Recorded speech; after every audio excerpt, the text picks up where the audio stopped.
Ladies and gentlemen, I know that I often cast from heaven and I bring you the gas from heaven, but this is a bit too much heaven for this point, right? Because wow, so heavenly that you can't even see me. Hold on. Let's see.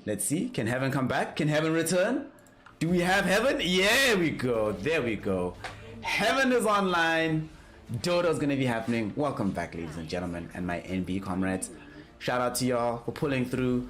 Before we quickly look at the draft, right, I just want to tell y'all how I'm gonna be running today. So y'all know that Pinnacle Cup starts today. So what we're gonna be doing, Pinnacle Cup starts in about an hour, right?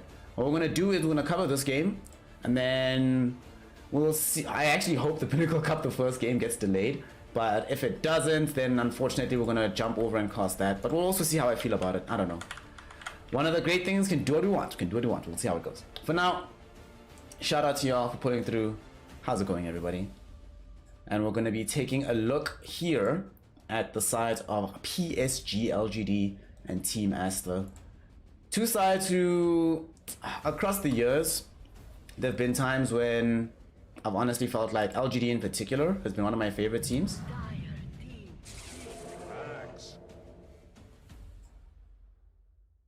Like literally one of my favorite teams in the entire planet. But let's see what happens. Team Aster in the DPC up until this point, they have been, in my opinion, and the results bear this out, the most consistent team in China. Bear in mind, I didn't say the best, but they've been posting up the most consistent results, which matters a lot for them. LGD, I think, is one of the best teams. I think they're definitely A tier, but it hasn't necessarily clicked properly just yet here in this season. We see with their draft, Pango, Grimstroke, Mag, and the Axe. Mag, Axe. Alright, so what are we banning? We're banning Jug. Insta ban on Jug, yeah. They pick spec the bad Jug. They're like, we want no truck with this, just get rid of this hero. Don't allow this to be a problem that we really have to deal with.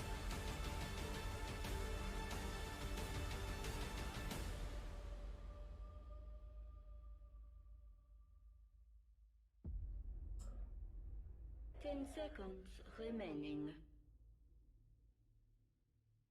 5 seconds. I'm actually a bit perplexed. I'm trying to actually, like, sorry if I'm being a bit quiet, I'm just trying to absorb what I'm seeing with these drafts, right? I don't think Brood is a good hero. That's the first thing, right? I legitimately don't. I actually think that hero is kind of bad. In the sense that I don't think it helps you win games. For me, the mark of a good hero has very little to do with the skills that the hero has just on paper, but everything to do with, can that hero win you a Dota game? Thus far with Broodmother, that has not been the case that I've seen. However, it is Aster playing it, so the likelihood has increased markedly that this particular outcome is possible. At the same time, we also do have them having to deal with really good team fight. They have to deal with this Pango as well. It's very interesting that they decided to put Brood into Pango. That's very bizarre for me, given what we've seen Pangolier able to accomplish versus the Brood. I believe, what game was it? Do y'all remember the Brood game with like 500 deaths on spiders? It was hilarious. Somewhat atypical that this is the decision that they're going for now. Spectre, though, will cover a lot of the weaknesses that the Brood brings to the table. Oh gosh, I didn't set it up properly. Alright, fine. I'll have to go set up the 9k map bot properly. I'll have to do the right thing. Aster. One thing that they also will be lacking on their side, they have no team fight at all. If you look at their team, it's, I mean, Tiny definitely will help out in that regard. It'll plug a lot of the depth and the problems that they would have had absent this hero. Gives them a bit more tempo. You have somebody that can get out onto the map and actually somewhat start fights for you. You have somebody who can buy a Blink Dagger, and it's some decent-ish team fight.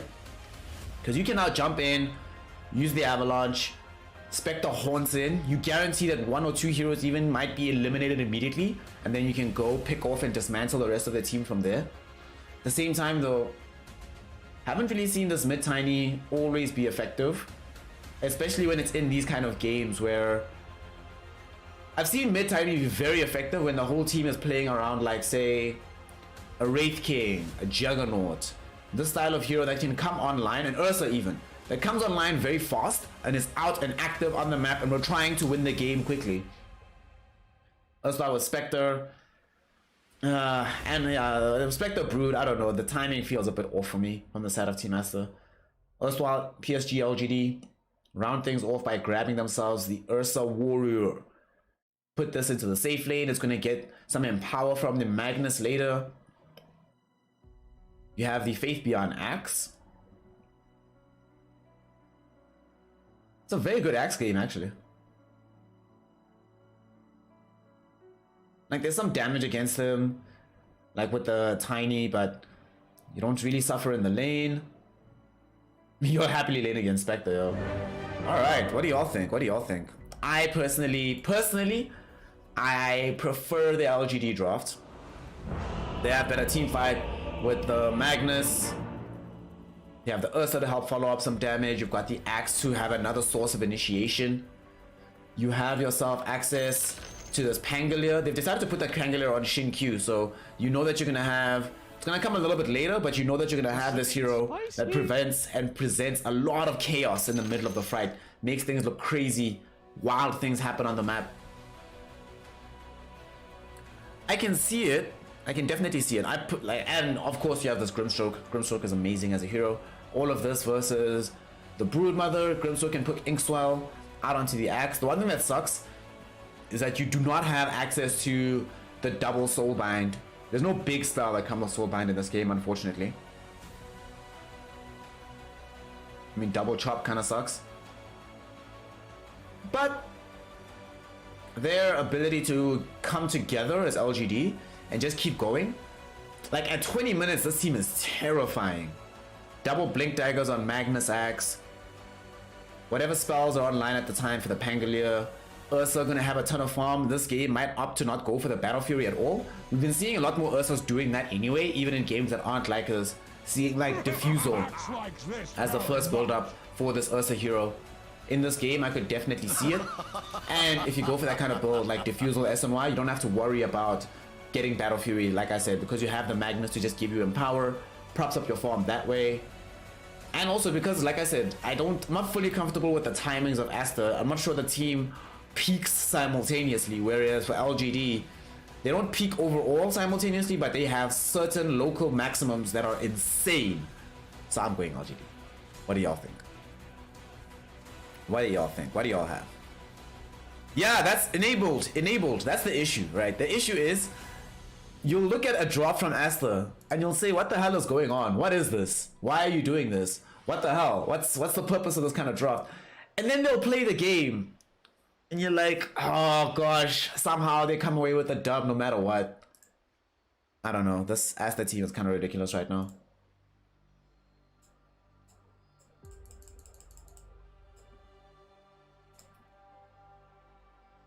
We'll see how they fare after this pause ends up finishing.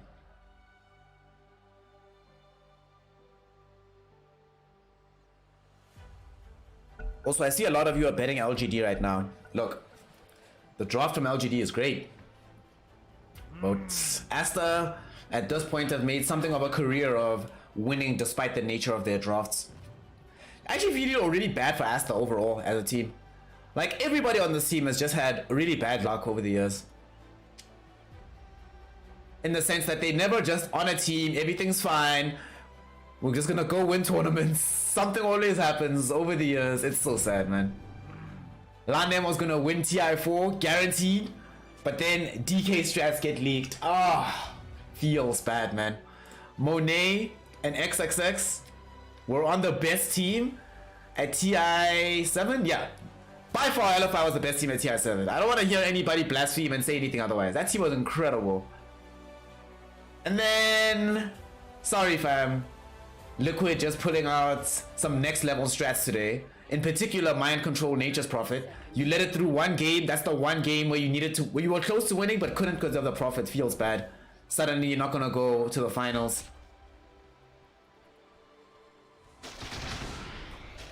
So I kind of hope for success for them. You know, you get to Singapore Major, you rinse season 1, you look super strong, and then Baboka, the one guy in all of esports history, brought up on charges for solicitation. Feels bad, man. Game is hard. So just one day we want some degree of success here for these Aster players. You should have known better. To his credit, White Album, aka DD from his previous nickname. The major issues that they've experienced is that it's actually been really funny as well. Like twice he's changed teams between RNG and Sparking Arrow, and every time he did, the team got worse. It's really hilarious. Because at the beginning they looked amazing. Whereas with him and the God King, it looked great. But oh well. Let's hope things go well here. He's going to be playing up against Nothing to Say middle. This is a matchup that I feel we're probably going to see more often as time goes on. Mag versus Tiny, since everybody loves playing this mid Tiny right now. And I think when you have mid Tiny, it does open up more space for a hero like mid Mag to come back in line. Nothing to Say though, in this game will definitely find himself in the position where his job primarily is to scout the backsides of the fight, wait for the position of the Spec and or the Broodmother. Axe will start the easy fight, so Nothing to Say doesn't have to worry himself too much about having that much pressure on him to make those kind of fights happen. And now with the game actually underway, let's move my face. Let's move my face. Let's move my face. Let's move my face.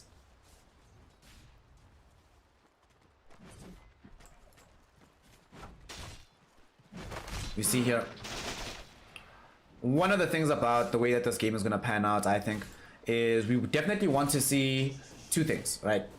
From the side of Aster. We want to see them making sure that Monet in particular gets as much out of the early lanes as possible. Because playing into this lane once they have levels is not possible. So right now, when it is possible, get what farm you can. You might go just Soul Ring first in the lane just to farm with Dagger. Bottom, XXX. They can't really do anything against the Brood Mama right now. Later on, Innocence will have Stroke of Fate, which is hilarious. Max level Stroke of Fate versus maxed out Spiders from XXX. Yo, the damage that can come in that fight is actually kind of insane. I hope the game does get to the point where we are able to see that. But now though, LGD for the most part will still be able to get the farm that they want. Oh, White Album gets skewered underneath the tier 1 tower, but just gonna be a couple of pot shots. Should be a-okay. Has the bottle, we'll go refill it with a water rune. Who's gonna get there first? Nothing to Say actually has access to the shockwave. Oh, he doesn't actually, has Empower. Oh, the shockwave, so because he has the shockwave, it doesn't have skewer. The shockwave, like, disposition would mean that it would be difficult for the Tiny to actually get the rune. That's why he just turned back and he's like, let me not waste my time, I'll go bottom. It's all good.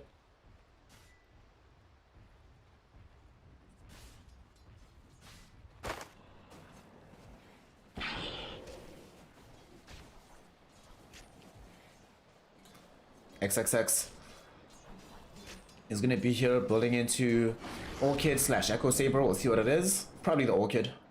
What we've been seeing a lot more from these broods. I saw the one Echo Saber, but for the most part it's just been Orchid after you finish this Oblivion stuff.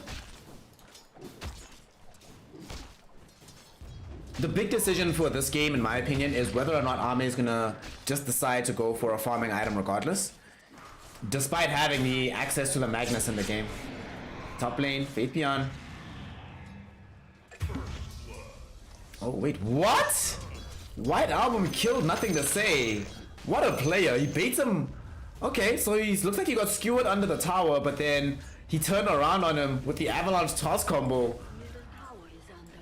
Oh my god, White Album. Putting the screws out there onto Nothing to Say. Amazing what you found laying on. But definitely the way he would prefer to be able to start off a game like this. In a decent position, looking good, feeling fresh. Certainly makes life a lot easier for him to handle. White Album. From this... Wait, how much net worth advantage does he have now in the lane? Substantial amounts, jeez. Wow, okay. Alright.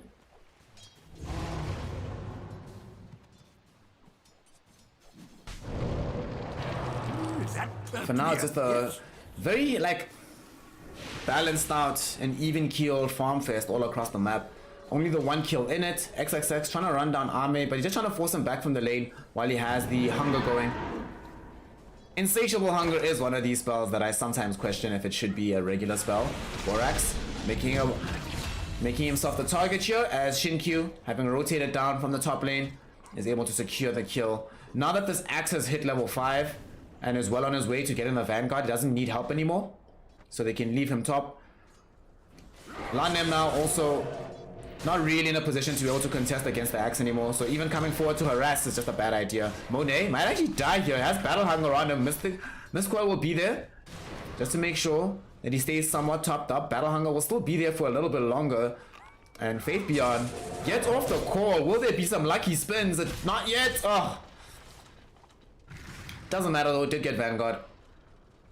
Forces them to pop a salve and will be perfectly comfortable playing this top side of the map all by his lonesome for the foreseeable future. That should help.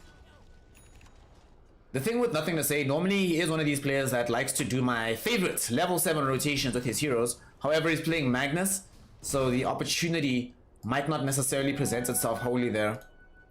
Of course, for White Album, the opportunity is there now with the level 3 Avalanche and the 2 in toss.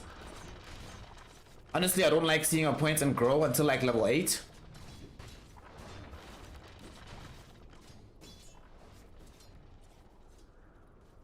Yeah, indeed, Enabled. I have a favorite team from pretty much every region. Right now, I will say that I haven't actually watched that much South American and North American Dota this last season. Like the last while, I'll be honest. So from there, I don't feel it's fair to say I have a favorite team because I don't know what the teams are playing like. For me, I prefer see, like if I say I have a favorite team, it's like I like how they play the game, not just the fact that they are attaining good results.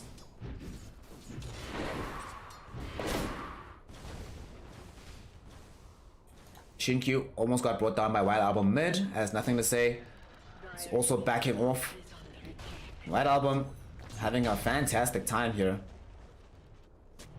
There was some catch up that was done obviously by the Magnus, but nonetheless White Album feels happy about the situation. Good courier kill there from the Axe. This early game is very beneficial right now for LGD. They might lose Innocence. Nope, they're gonna turn onto XXX. Nice jump onto him, but unfortunately for them, he did get the free pathing through the trees, and XXX would have died if he got caught in a more disadvantageous situation. Fortunately for him, was able to get the proper pathing, keep himself alive. White Album also made his presence known bottom. They really want to find Ursa, but the TP out is going to be there in time. White Album, his rotation not going to be successful.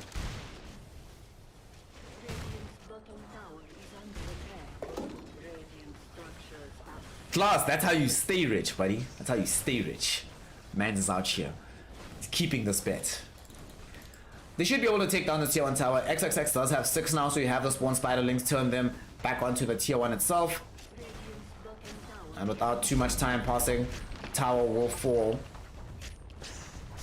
There's not much pressure that can be applied onto the other towers right now by LGD. They do not have a hero like the Broodmother. So it's just going to be a straight up tower falling in favor of the side of Team Aster.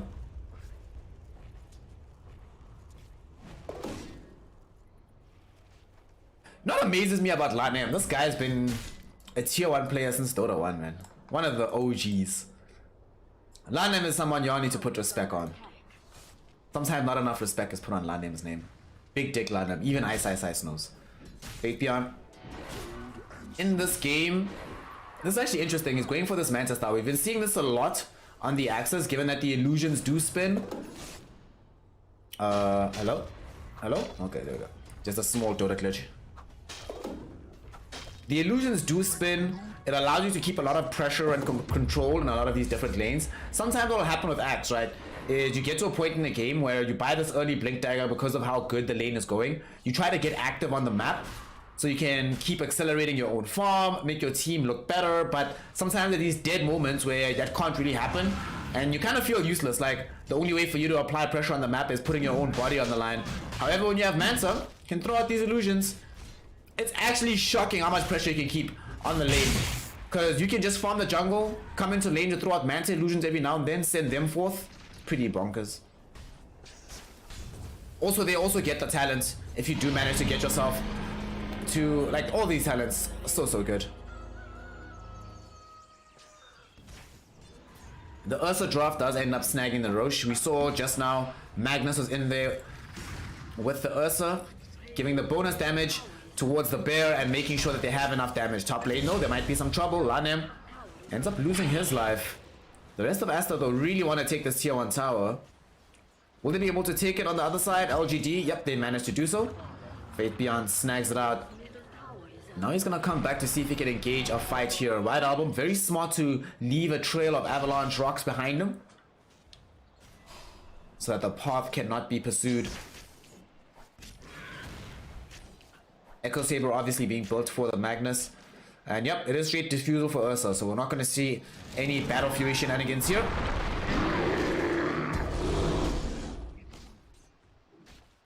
He actually needs to leave top. Just in case. Like, despite having the sages, I think maybe he goes farms jungle right now. It's feeling like a bit of a dangerous area. But he's the one that's allowed to show himself because he has his aegis, and now here comes his team. They are banking on this being a dangerous area as they want to now collapse. But a bigger target has presented itself. XXX potentially. Do they want to jump him? They get the Blink Dagger reveal with the RP. And they end up finding out the big kill, bringing down XXX. It will enable them to take the tower. Unfortunately, it might cost now this Aegis on the Ursa because of this move. They now steal away the Earthshock. First life gonna be taken. Do they have enough in the tank for the second? Remember, there's no enrage. He already committed this. He might actually end up losing his life. They still have the lift from Borax, but the distance is a bit large. It does seem like he's a little bit too tanky.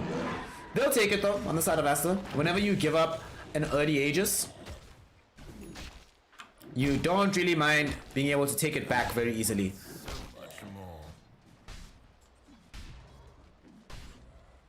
Alrighty, we are closing betting, everybody. So, damn, no one predicted LGD. That is an interesting one. Okay. Although some of y'all bet LGD. White Album does have Blink Dagger in tow. They smoke up. So it's his turn to utilize his mid Blink Dagger to try and get some action on the map. His opponent counterpart was able to get an offlaner. He's looking for an offlaner of his own. Faith Beyond. First one caught out here, but with the ink swell on him. Very difficult target here. Oh god. White Album skewered up onto the high ground. Does have the Blink Dagger in a little bit. But that does mean that now Shin-Q with the rolling boulder doesn't connect onto anybody. So he should probably just flee the fight. And the tiny, White Album just slightly off with the timing. Unfortunately, his blink down got connected onto with the rolling thunder, so he couldn't lay off the salvo of spells. So Team Aster, their attempt to make this move does not end up bearing fruit, unfortunately. It's a bit problematic when you had this. This is the major issue with Tiny. Tiny is kind of reminds me of. Let me think of a good example. You know, you pick Ricky or no, Ricky's actually a bad one. No, Ricky's a good one, but I want to pick a more precious example. When you pick like Bloodseeker offlane, right?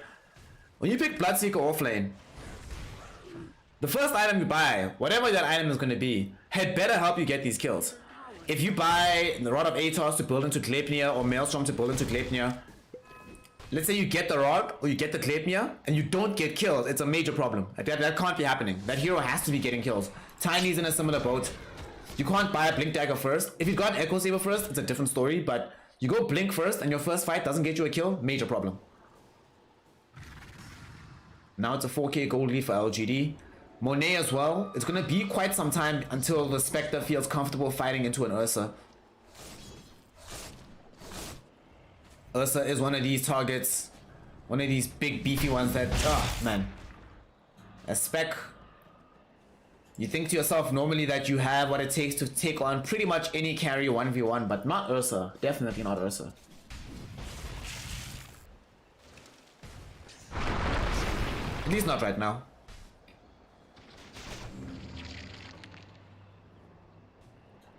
XXX has the Orchid now available.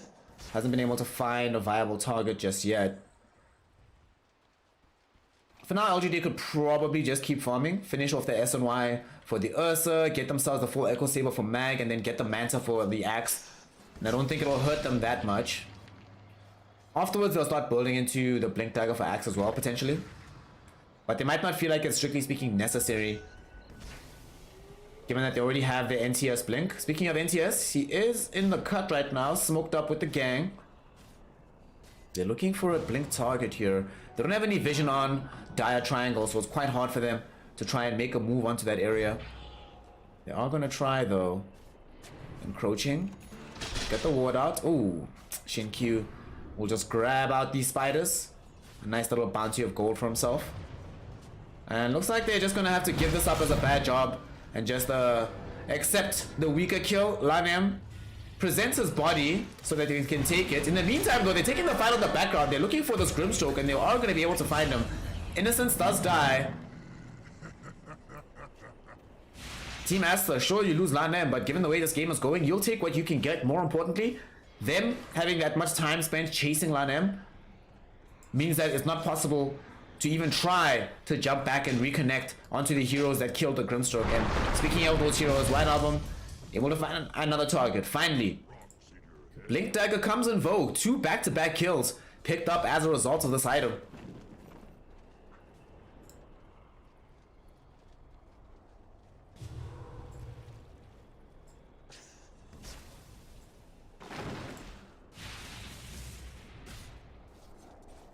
Team Aster looking like they are not happy about the fact that there's not really feeling like they're accomplishing all that much on the map. A game with these few kills, when you went for the Spectre to farm for late game, but crucially you went for the Brood for this period as well as the Tiny for this period, feels a little bit rough here. You can see XXX are trying his best to just consolidate control over this entire jungle area so they can't farm here, and presumably anybody that comes here ends up dying, but hasn't really worked out like that. Instead, it's been that LGD are just content to completely ignore that piece of the map. They're gonna try press for this tier 1 tower, but it's not gonna go down easily. They glyphed it. Aster, they come defend this? No, they're gonna let it go.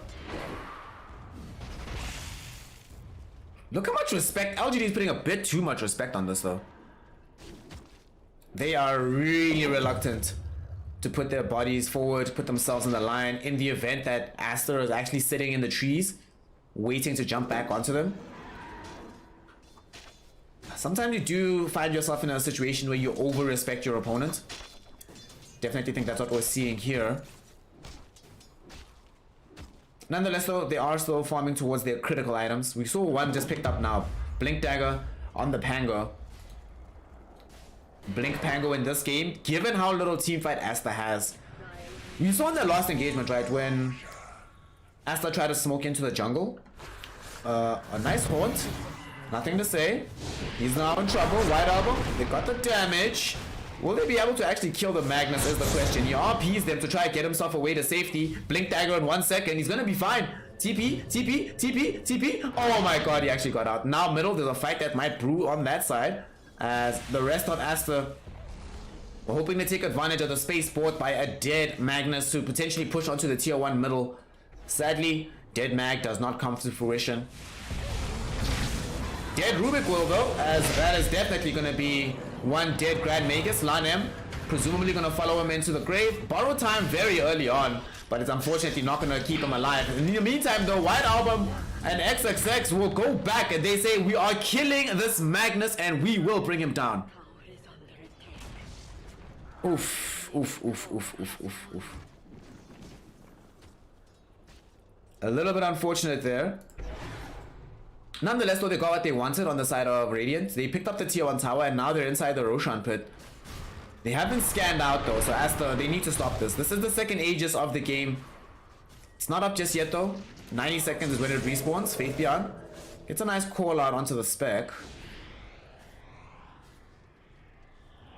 He just got his Manta. Of course, the Aghanim Shard with the counter Helix attacks also procs on the Manta illusions. Like, you have to get both items. Manta into Aghanim Shard. Definite necessity. And in this game, when he's playing up against the Brood Mama, having the illusions as another source of being able to eliminate these things would make quite a huge difference.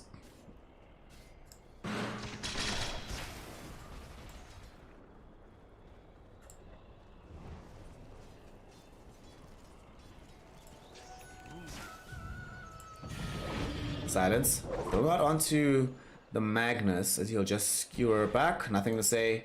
Still A-OK. Building towards having himself a BKB Black King Bar.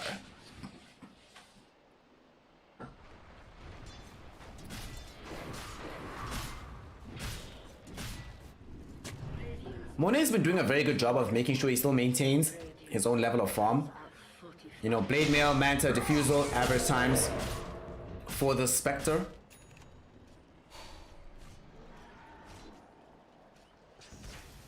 Especially for the Grimstroke, the Spectre is very problematic.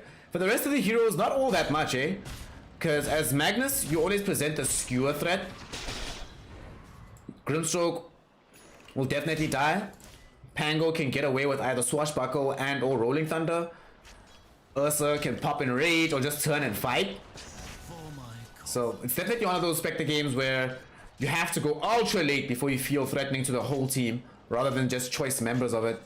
So that does mean a lot of the responsibility is still on White Album, who has now picked up an Echo Saber. So he has a farming tool, an additional damage tool, and they're smoked up. They want to try and find a way to use these tools to get some additional resources on the map. Ideally, you get some kills here and turn this into a Roche. Shinkyu. First one lifted. There's going to be White Album. The Avalanche toss on the 2. LGD turn around with Army though in the end range. Looking for the Tiny. The damage is going to be so much. And here jumps in the Magnus with the RP. We've lost Tiny. Lanem does still not have product time anymore as he had to use to stay alive. He might end up losing his own life here. Trying to distract him won't be good enough. Nothing to say with the double kill. Monet now wanting to put pressure out onto Arme, but a nice call coming in from Faith.BL to open up space and allow the Ursa to stay alive. Nothing to say now, getting chased down by Monet and XXX. They have enough to bring him down. With this Ursa fairly low in HP, looks like LGD don't want to re-engage on this one just yet. So a 2-for-2 exchange here. Mid and support traded out by both teams. Dire's top tower is under attack. The Spectre in that fight though finally got what she absolutely wants. Time when she's being ignored. She has the mantle out and just hitting people. And they're like, okay, we gotta kill Tiny. Okay, we gotta kill Alba. This, you know, this Brood Mother's a little bit annoying. And then at some point you see Ursa realize like, wait, boys, I have half my HP missing. We have to back right the hell now. Lanem will find himself sacrificing his own life to scout out this Roche. Does he have buyback is the question. He does not. That's a bit of a problem. Yo, and there's no bounties to pick up right now either. They have to stop this somehow. If they can keep this stalled out for another 10 seconds, then they'll have buyback on the Abaddon. And they do successfully manage to force them out of the pit. The danger level of White Album is still too high. Although, we are starting to see shades of the problem he's going to have later in the game. Damage. Damage is going to start becoming a problem. The salvo of spells no longer one-shots these targets, even if it is supports. Nice silence onto Shinkyu, preventing the Rolling Thunder at the beginning of the fight, but now they don't have the silence. Cool. Going out onto White Album. Do they have enough damage to kill this Tiny? Indeed they do. One more right click from the bear is going to be all it needs from Arme to drag him down. At the same time, XXX on the far side of the fight, he finds himself getting called up and rolled into by the Pango, and they do find their kill. Nothing to say with the skewer back onto Monet. The Spectre is now isolated. Blade Mail will not save you from this, my friend. Roche also gets involved in the fight by bashing down Shinkyu. But unfortunately, that's not going to help our team Aster as they also lose Lanem in front of it. Abaddon's down, 4 heroes taken. And PSG.LGD secure the Roche, the Cheese, as well as the Aghanim Shard. Maybe Axe can save some gold now off of this. But they give it to Ursa. Alright, alright, alright, alright. Gold and sweet.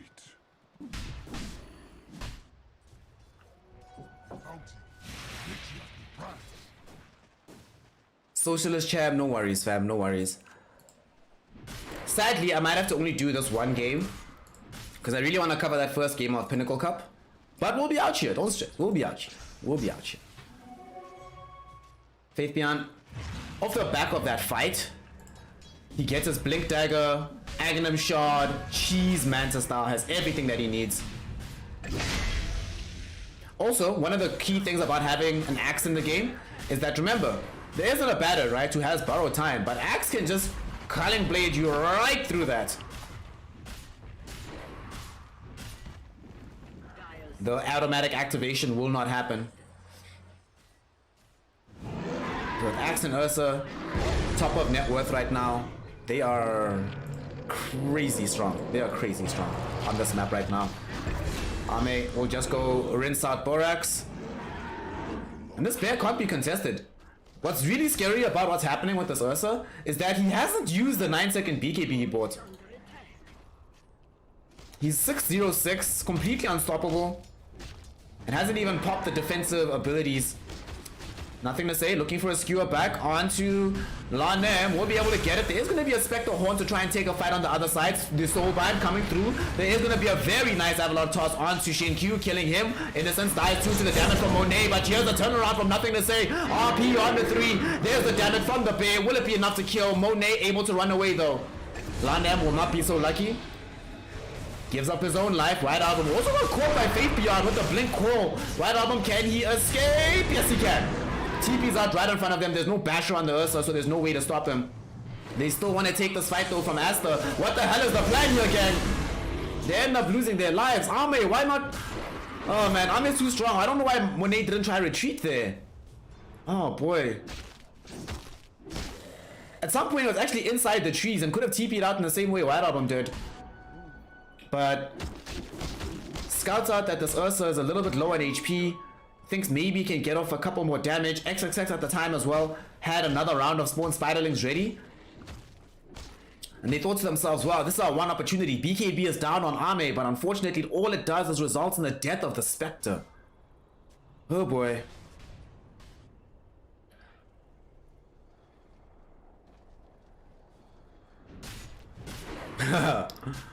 Yes, JTZ. Voucher definitely hire a homie. Aster, no, they cannot come back. Personally, I don't think they could have won anyway. Like I said at the beginning, I don't like this draft. But nah, to come back, I have yet to see. Right, here's one thing I have not seen. Now, I know I've said a lot of things about like I don't really see this happening often. One thing I've literally never seen in Dota 2 is a team that has Tiny Mid win a comeback game. They're about to lose Brood right now. Soulbind actually keeping the Brood and Landman from being able to flee. So they kill Brood, turn their attention now. On the other side of the fight, the White Album picked off Innocence, but this might just be White Album getting himself in a really bad position as he ends up dying. Ursa in the base by himself, picks off Lanem. And big blink call from Faith Beyond. Berserker's call does get stolen by the Rubik, which will dissuade them from all-inning on trying to kill Monet at this point in time. Faith Beyond gets given the cheese, will pop it, ready to fight once more. Should signal to the side of Team Aster that a further pursuit is just a death trap. To make matters worse, XXX bought back in that fray, but it ended up just being a waste of gold from the spider. Oof. Oof, oof, oof, oof, oof. What's crazy though, the amazing thing is that if I had Dota Plus right now, we'd look at the win percentage, and instead of saying some insane number like 98%, it would say like 80. As long as the Spectre in the game and Spectre hasn't died that many times, Dota Plus always gives you the chance. And to be fair, the chance is there. It's highly unlikely. I'd say it's like a 2% chance, but it's there. It can happen. Despite they having this tiny mid who, like I said, I don't think can play from comebacks, but stranger things have happened in Dota 2. The Aegis will expire from the Ursa. It's insane that he's had 2 Aegises already by the 30-minute mark. Now Faith Beyond will find himself missing the blink. Nice horns coming in from the Spectre. They're trying to bring down Innocence as well as Shinkyu. Innocence kept alive by the mech. Doesn't die just yet. In the meantime, Faith Beyond now gets the call out. Out onto Monet. The Spectre's in trouble. There's the Soulbind to prevent her escaping the fight. Lanem is gone. Monet should follow shortly. Innocence does end up dying. Soulbind reconnects again. Ame with the BKB able to bring down Rubik, and now turning his attention back towards Spectre. Diffusal to slow her. Getting a triple kill. And they have seen enough. PSG.LGD have secured game 1 as Team Aster throw in the towel. They can't do it. Woo! LGD.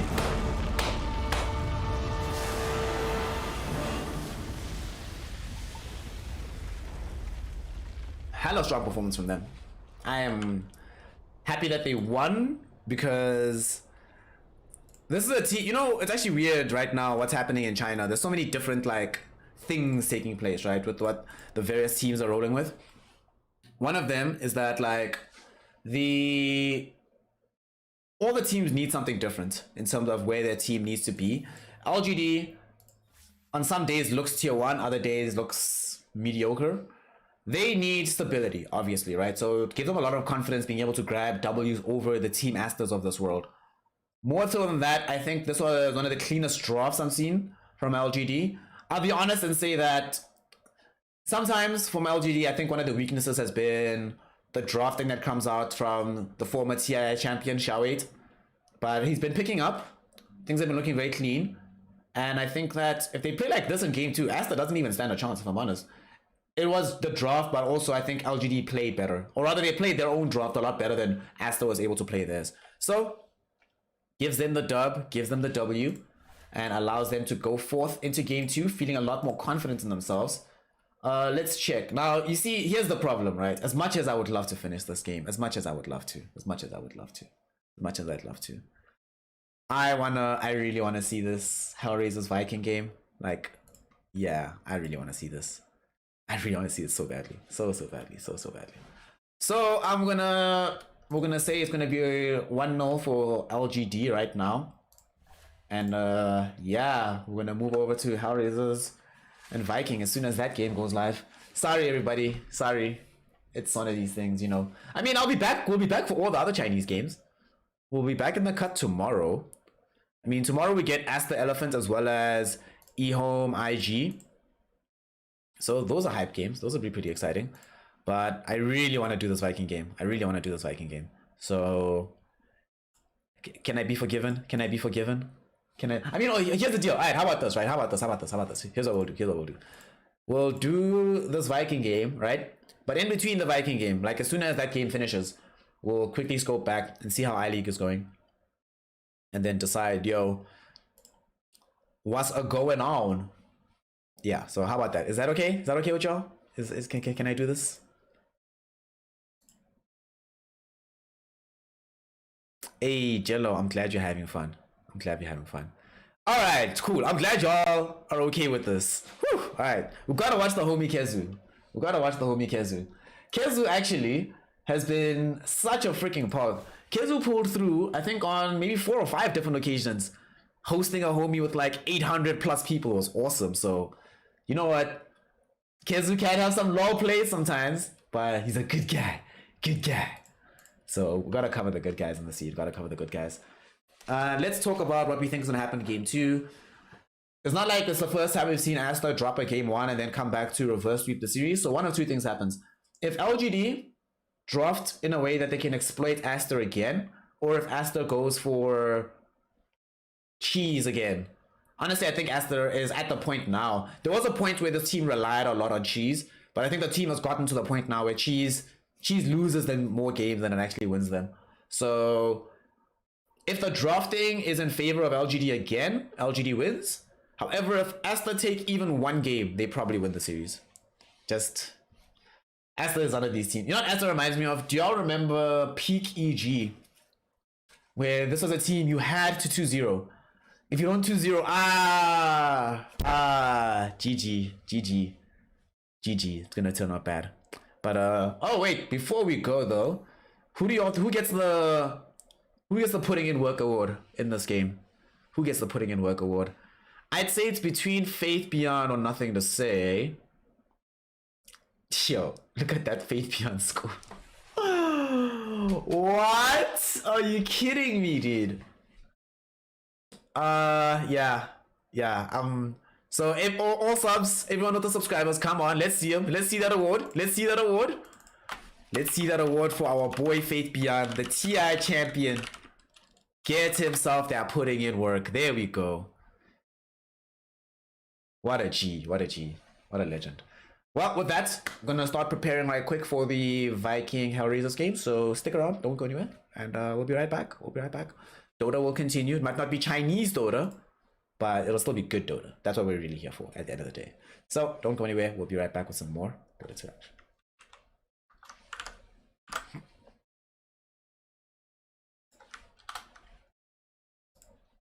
If my transitions will actually work.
Ladies and gentlemen, and some of my NB comrades, welcome. Yeah, production quality is a bit low. It's a bit low right now. Basically, y'all gonna laugh at this shit. So basically, the thingy that I got, the feed that I'm getting this from, I could either wait for Dota TV to load, but that's gonna take a while because this game is like pretty delayed in Dota TV, and I got a feed for it, but yeah, said feed I have not configured correctly to look good. So you know, bear with the homie for a young sec. Bear with me, just bear with me. But it's all gonna be okay. It's all gonna be okay. And I only realized this like right now, as I was about to go live. I was like, crap, dude, you haven't done any production on this. My bad. Lol. That's why they don't pay me the big bucks, it seems. Lol. Anyway, Viking GG versus the side of Hellraisers. Very important matchup that we have here between the two sides. It is the opening one. In my opinion, the opening match of any given tournament is one of the more crucial ones. The one that sort of defines and determines exactly what your ceiling can be in the game. So, in this game, I would definitely like to see both teams giving it their absolute all. Like everything you got. Need to see it left on the table. One interesting thing, like if we look at these drafts right now, so Viking led off themselves with Centaur Shadow Fiend, something that they've done quite a lot in the past. Having these two heroes in conjunction with one another, it gives them, from the off lane, that presence from Kezu, and then for the portion of the fight that they want to take, they have a lot of damage coming in from Boom in the mid lane. Oh, you need to cook. Ah, Class X, take it easy, fam. Take it easy, G. Yet again, shout out to Class X Jaeger, who's been putting in that work. So the way that this game is going right now, right? I'm looking at how these bans are looking and these picks. In particular, I really like this Medusa pick that Hellraisers have decided to bring to the fore here towards the end of their draft. It gives them a way to not just scale for the late game, but consider the mid game where Viking GG wants to be running at you. If you can make it as hard for them to do that as possible. And in this game, they have the Mars Snapfire, firstly, become my new favorite duo of the Mars +1 super strong 5 position hero. And this game is going to be playing 4 to get a lot of damage into the arena. It's quite nice in that regard. When Medusa's in the pool as well, between the Mars and the Medusa, trying to get to Medusa is so difficult. You have to get past the arena, get past the Spiro 2, and you'll have the Shadow Demon backing her up as a defensive way to disrupt and save her if things go rough and things look tough. So definitely am a fan of what I'm seeing right now from what they're doing on the side of Viking. On Hellraisers, excuse me. Viking, I feel like there's still something a little bit missing here. Damage is there from the Shadow Fiend. They have a lot of setup, but I would like a bit more physical damage as well. Between SF, Witch Doctor, all the magic damage you could possibly want in the world is definitely available. The question is it sufficient? And I'm not certain that it actually is.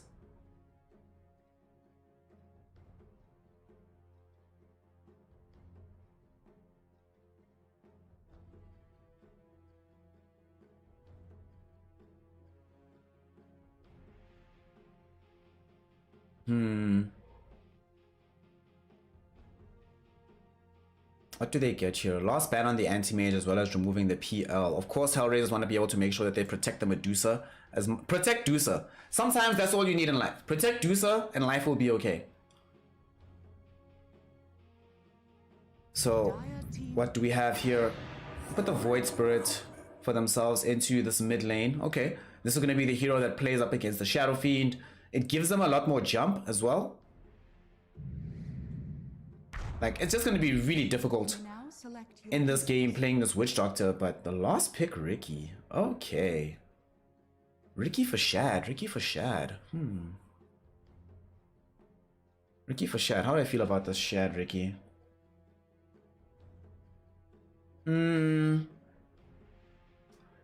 This game is an amazing game for silences.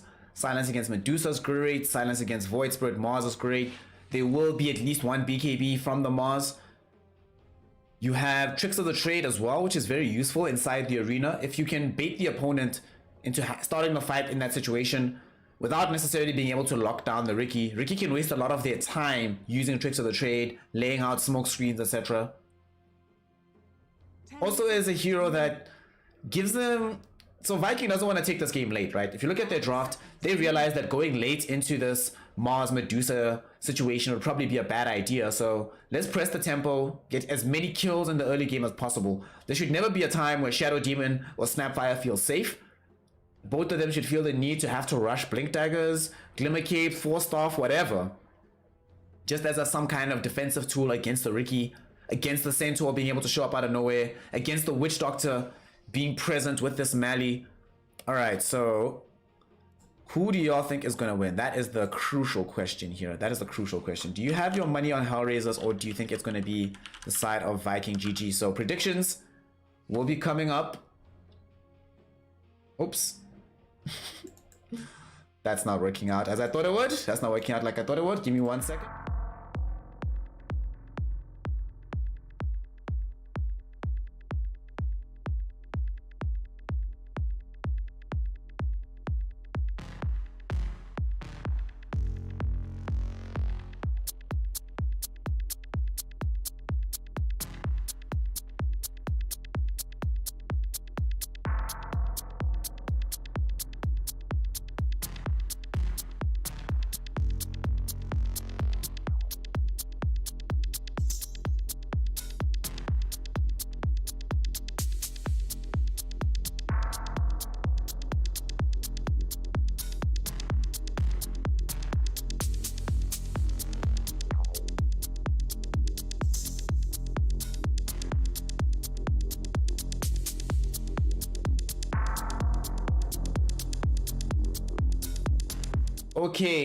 Okay, yeah, y'all can see I really didn't finish the production on this just yet. Anyway, what do y'all think? So for me personally, in this game, I am of the opinion that I like Viking. I like Viking as a team. I like them a lot as a team, but do I like this draft is the question. I'll be able to show you the draft in just a minute. Sorry, we're just loading into the game proper. I personally think that when I think about the heroes in play, when I think about how this game is probably going to emerge, Viking has a better chance of being able to win. I've often seen that Viking, to me, they feel the best when they're playing very, very quickly, and they're playing very aggressively, pushing the tempo into the opponents, especially when they have a hero like this Riki. You have the classic Boom Shadow Fiend in the mid lane, you have Kezu Centaur, all the comfort picks that you would normally require to be able to come away with a dub is here. It's available. It's there. The question is, honestly, whether or not Hellraisers can stop them. If Hellraisers can stop them, they can actually win this game.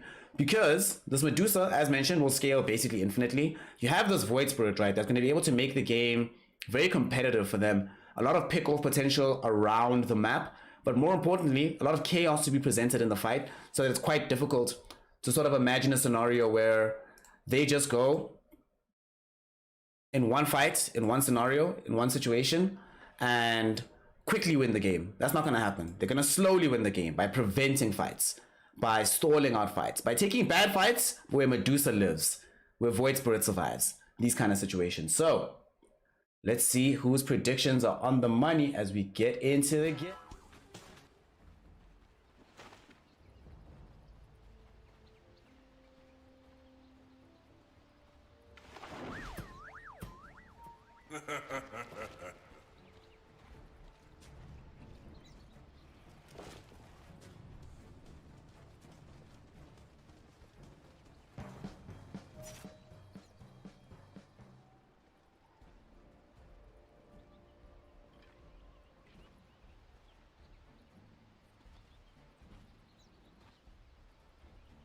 So now the big concern and the big question and what we ask about this game is, how are things going to pan out? How are things going to look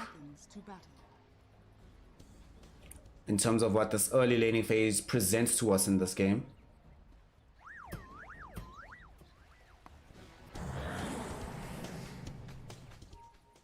We already just have early movement, no real big committal of spells just yet. Let's see. This does not have delay, Nineveh. Nineveh? Is that how you pronounce your name? I don't know. But this is not delayed. This is as live as it can get. Let's see what is going to happen in game number 1. Viking GG. Definitely in a position and in a situation where they would definitely wholeheartedly prefer being able to emerge from this game after 50 minutes. So they want to slow things up.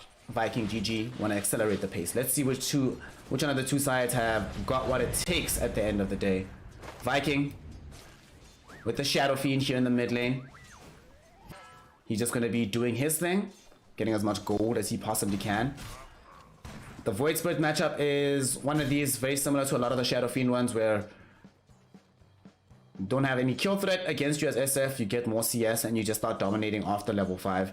Bottom Kezu on his Centaur needs to be making sure that he gets what he can versus Kuhlman's Medusa. Of course, he's going to take a lot of harass. There's going to be a lot of snakes that fly into his face.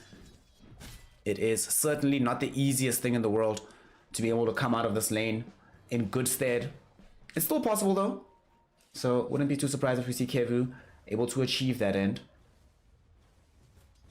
Right now he's just content to just keep getting experience. Gonna get juked back by low. Unfortunately, the Centaur does suffer a lot in lanes that have this young Snapfire. Lil Shredder with the minus armor makes life a lot more complicated than it actually should be. So Lil will be able to ensure that this Medusa gets all the farm that she desperately wants in this game. Lol. Oh, that sucks. Aramis is very unhappy about this. He just lay out that ward. They're gonna try kill him for this now. Level 2 available on Aramis. Tag team with the ice shots. Of course, Kezu immediately there with the hoof stomp. They follow that up with the first blood kill. Alright, who cares how much CS I get down bottom? I got first blood, baby. Definitely makes you feel like you put yourself in a much better position whenever you're able to do that. So, good kill. The question is, where do they move on from here? I kind of worry in this game about what Hellraisers will do once Vikings start running at them. It's gonna be a lot of like pressure coming in from this Viking side. The one bright spot is that the top lane is going decently. And we'll take a look there in a moment as Young G just playing with some creeps. No bottle coming in for the SF just yet, I don't think. So the contestation for the water runes is somewhat important right now. Celery might be in trouble. Taking some damage from the Shadow Poison. Resolution also in trouble because Maledict almost killed him. It does not. Tricks of the Trade was used by Shad, but not enough damage. Zayak just happy to be able to collect the life away from the young up-and-coming Celery in the top lane.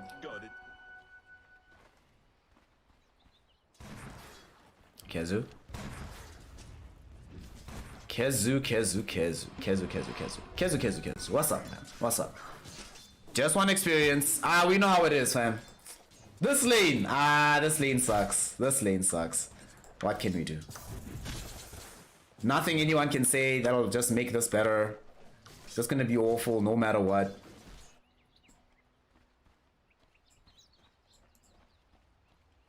Feels bad, man. Should be able to figure it out. One can only hope. One can only hope, basically. Still a very early quiet game.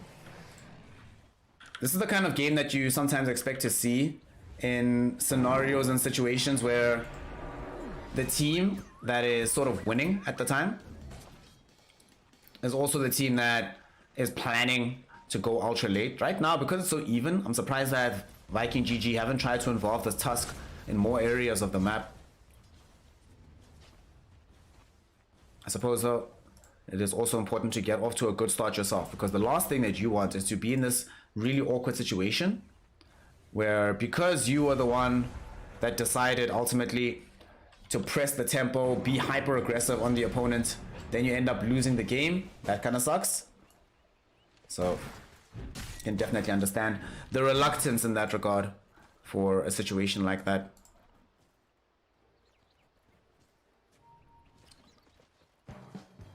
Viking.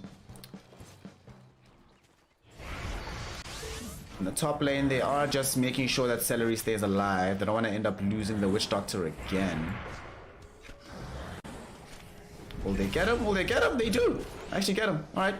They manage to run him down. They chase him. They kill him. Kind of an important kill to pick up in that situation.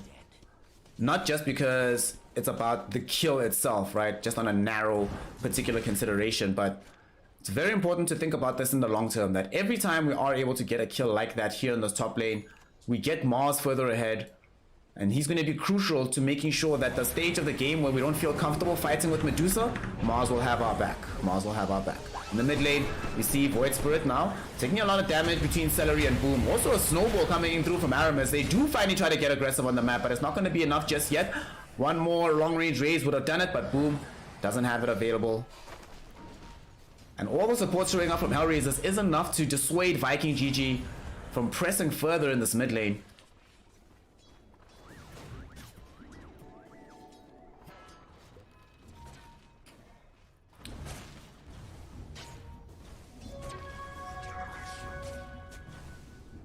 We'll definitely have to see how they choose to square this and figure out ways to make this draft work. Right now, they're going for more aggression. They do not want to stop. Look at Aramis just keep going. Now they're looking towards bringing down this Zayax Shadow Demon, and he's just going to pop. At the same time, though, it does cost Aramis his life, as this time around, they also have the Fire Snap Cookie coming in from Lil. So they close the gap onto Boom. Rezo comes through from the off lane. They want to find the damage with the Mars, and this is one way to get your farm in the lane. Bring down the enemy mid laner, collect the gold. Suddenly life feels very, very good for you.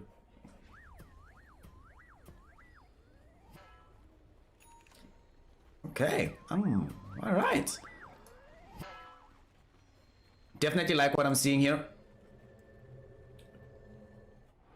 Do not think that this is a bad thing whatsoever, what we are finding from the side of Viking and the HR team. It's a game that is still favoring, in my opinion. Right now, at least, I still think HR is slightly favored, just because of the fact that I don't think Viking has been able to play as, with the Shadow Fiend in particular. They haven't gotten what they needed out of this hero. In my mind, it's not just about being able to pick up, like, farm in the lane, right? You also need to be in a situation where you feel threatening, you're getting levels. A lot of the damage from this hero comes from the levels. Levels, levels, levels. That's what it's all about. Give me them levels, man.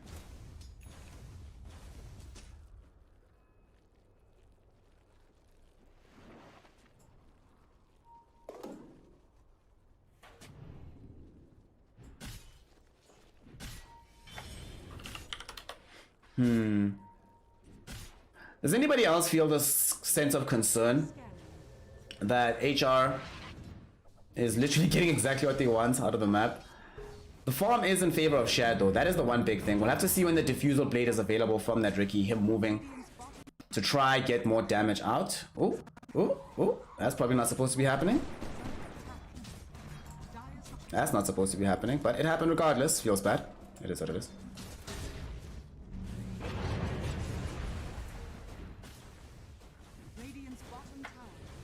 Celery, him and the gang sitting around middle.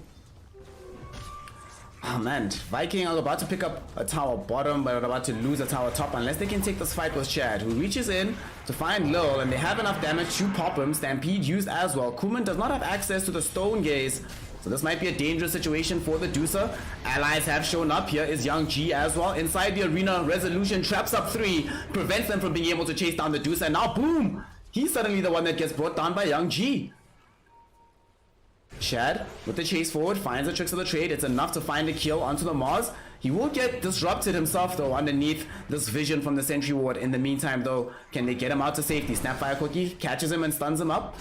Doesn't seem like the Medusa has much more appetite for a fire tier. At the same time, Zayak getting caught by Aramis inside the Ice Shard tag team there as well. Celery falling low. Celery will pop. Now they want to turn potentially towards Aramis, who also has 2 Shadow Demon stacks on him. Not going to be enough at the end of the day to get any kill. Radiant's bottom tower is under attack. All right. Dusa, though, continues to accrue some of this free farm here.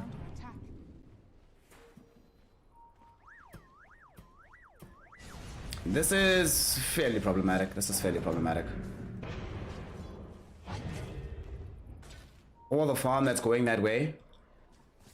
What ultimately ends up happening whenever you have this kind of situation where all this farm is going one team's way and not the other, especially on Boom, on this Medusa. Not Boom, the Kuman Medusa. I'm just so used to Boom being on the win condition hero of the entire game. Kuman is getting very far ahead though, and despite being able to pick up the diffusal blade on the Ricky, it might not present itself as the catch-all silver bullet to help them out with their damage problems onto the Dusa. We already saw in the previous fight though what can happen when Rezo is able to isolate half the team and prevent them from getting to where Dusa is. I would not be surprised if half the time in these team fights that ends up being his primary role. They're just like, yo cuz, what can we do about this Dusa hero? And he's like, I got you, don't worry about this.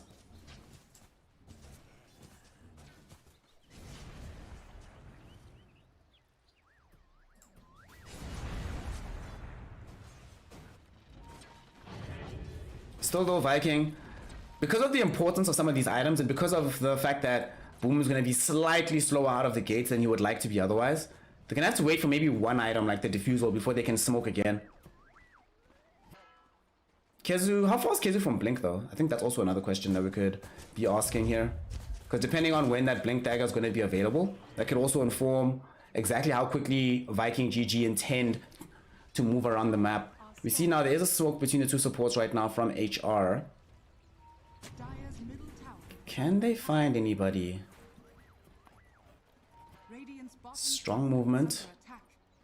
Who is in the crosshairs? Sadly though, it does not seem like they're going to be able to come across a viable target just yet. Celery is in the trees right now. And I think they know, they might have caught like a sliver of vision onto him, but not enough to make that a place where you actually want to go fight. So now, they're actually going to find him though. As they take the tower, Rezo ends up seeing Celery. Celery try to save himself with the Maledict damage. If he had Death Ward, like longer channel, they might have been able to actually find that kill. Unfortunately, it did seem like it got cancelled out thanks to the Spear of Mars. So without that full channel, no death on Rezo, despite coming very, very close to popping. Jump in the mid lane. Kezu finds a nice hoof stomp directly onto the Void Spirit. You will be able to jump back with the Astral Step. However, Aramis already there with the Snowball. Tossed up into the air with the Walrus Punch. Easy kill to pick up the Void Spirit. Next to 4 will be low. And that's what we wanted to see from Viking. Big strong fight that allows them to put pressure onto a tower. However, Kuman showing up with the Stone Gate and enough damage to potentially kill Aramis. Aramis already gone. We do see Kezu in some trouble. Beautiful 2-hero hoof stomp. Spear of Mars throwing back the Ricky. Will still let Kezu die, but does allow them to protect potentially at least the Medusa. Zayak will be the one that goes down to the spear. These globs coming from the Morty's Kisses. Shad trying to get away with the Blink Strike and the tricks of the trade, but unfortunately there's too much damage coming at him. That was so sick from Hellraisers. They also bring in Young G, who gets us double kill by killing both Shad and Celery there. That's such a great idea from Low. Recognizing that there are limited options for this Ricky to be able to move around if he indeed finds himself getting caught like that. And now Rezo, Arena yet again, onto 2, no escape just yet. They've already snowballed in, so Kezu and Aramis will have to wait this one out. The arena does end now. This will mean Hellraiser slightly getting routed. Aramis, Ice Shards out, only connect onto Young G. Don't think they have enough in the tank to try and pursue this actual fight.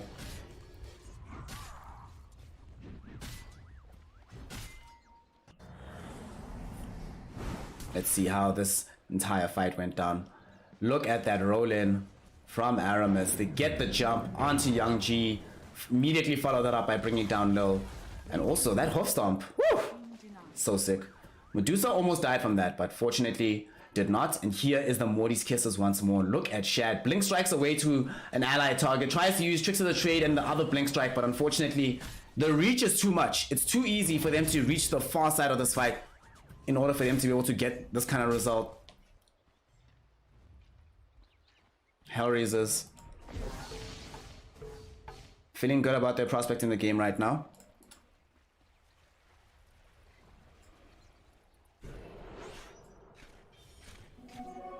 Why is Boom so obsessed about the Shadow Fiend? Well, we'll talk about it just now. If the Ricky does survive, you're gonna get Aether Remnanted. Do they have enough damage? And Chain Disable, they dust them up to make sure there's no escape.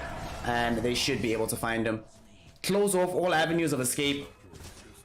And they do get that kill. That is pretty big news. It matters quite a lot whether or not you're able to get kills like that onto this Riki before he can become really abrasive on the map. And the thing is, remember that nowadays Medusa is a hero that plays faster than she used to. So even though you have that late game advantage, if you're picking up these earlier kills, you become threatening that much sooner. And they still have no true answers for her. Savasulu, this is just like primarily a comfort pick. SF is also in the meta right now, but the big deal is that it's just a comfort pick. Boom just likes the hero a lot. He's very good at the hero as well. It helps a lot.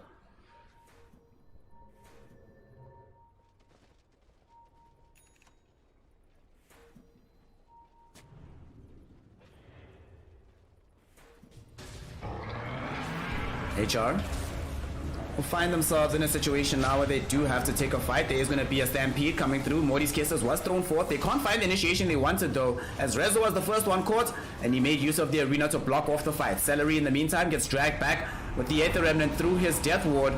Will end up popping here. Zayak's going to follow him into the grave as Shad comes in on the far side of the fight. Aramis does want some more. They jump in. They do manage to find the stun out onto Kuman. Do they have enough damage to kill him though is the question. Not just yet, but they do finally have enough gas to bring and punch down the Medusa.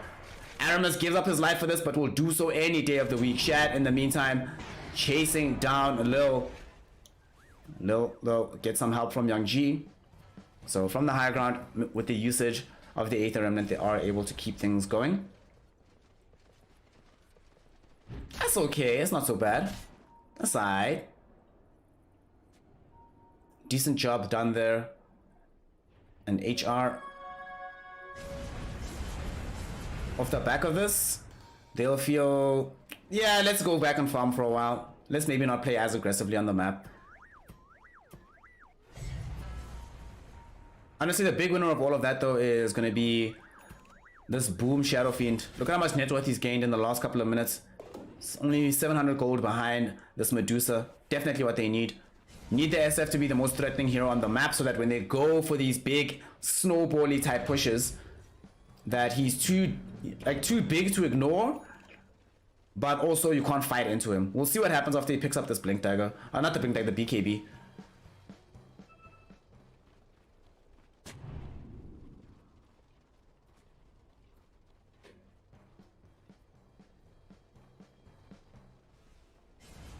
Yeah, I get that, but do you want Boom to try play a different playstyle in the middle of the game, you know? Needs to make sure he's playing his comfort. See how the rest of the map is looking right now. They're back top for the side of Hellraisers to try and secure this tier 2 tower. That will lead into them being able to secure Roche if they can also control this outpost area. Kezu though wants to stop that from happening. Opens up an engagement onto Young G. Rezo jumps in on the back line to help him out with this fight. They do end up getting the Snapfire ultimate into this big ultimate from Rezo, and that brings them 2 kills. Boom might also die from this. BKB allows him to live a little bit longer, but the jump in is inevitable. Rezo will get the blink forward. Oh, Kezu interrupts for a little bit longer. Boom trying to juke into the tree. Snapfire Cookie throws Rezo forward. They really want Boom. The spear will be there. They eventually find him. Resolution making it happen. And that was a fight that Viking GG wanted to start off, but unfortunately they get hard counted. It looked like Young G was basing himself. He does end up dying, but hashtag worth getting the kill onto Boom. Also get the kill that ends up defending the initial life of Young G. Even if he dies afterwards, you're happy with that any day of the week. And you got both supports on the way out, of course.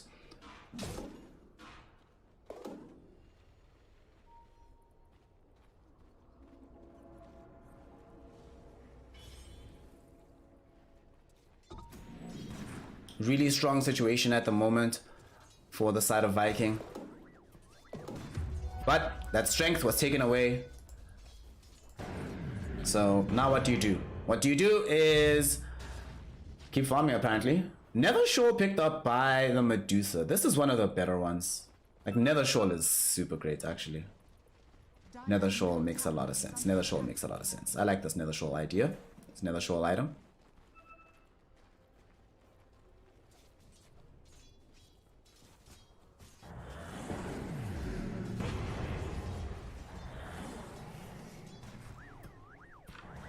Where it leads though is another story. That's going to be the question, the interesting one that gets asked in this game. Should it go in the Medusa or onto the Void Spirit? Another fight starting here around the middle lane. Inside the arena, they managed to get Lil out. They just burst down Aramis. They really are having a lot of issues. They really are having a lot of issues with damage inside. Whenever they catch somebody, they catch them, but where's the damage? Where's the thing that allows them to grab the follow-up kill? It's like they get the stun from Kezu, and then if Boom is not there with the triple raises immediately, then it's like meh. Doesn't seem like Shad is ready just yet to participate in these engagements by throwing himself forward. That will come, I suppose. That will come.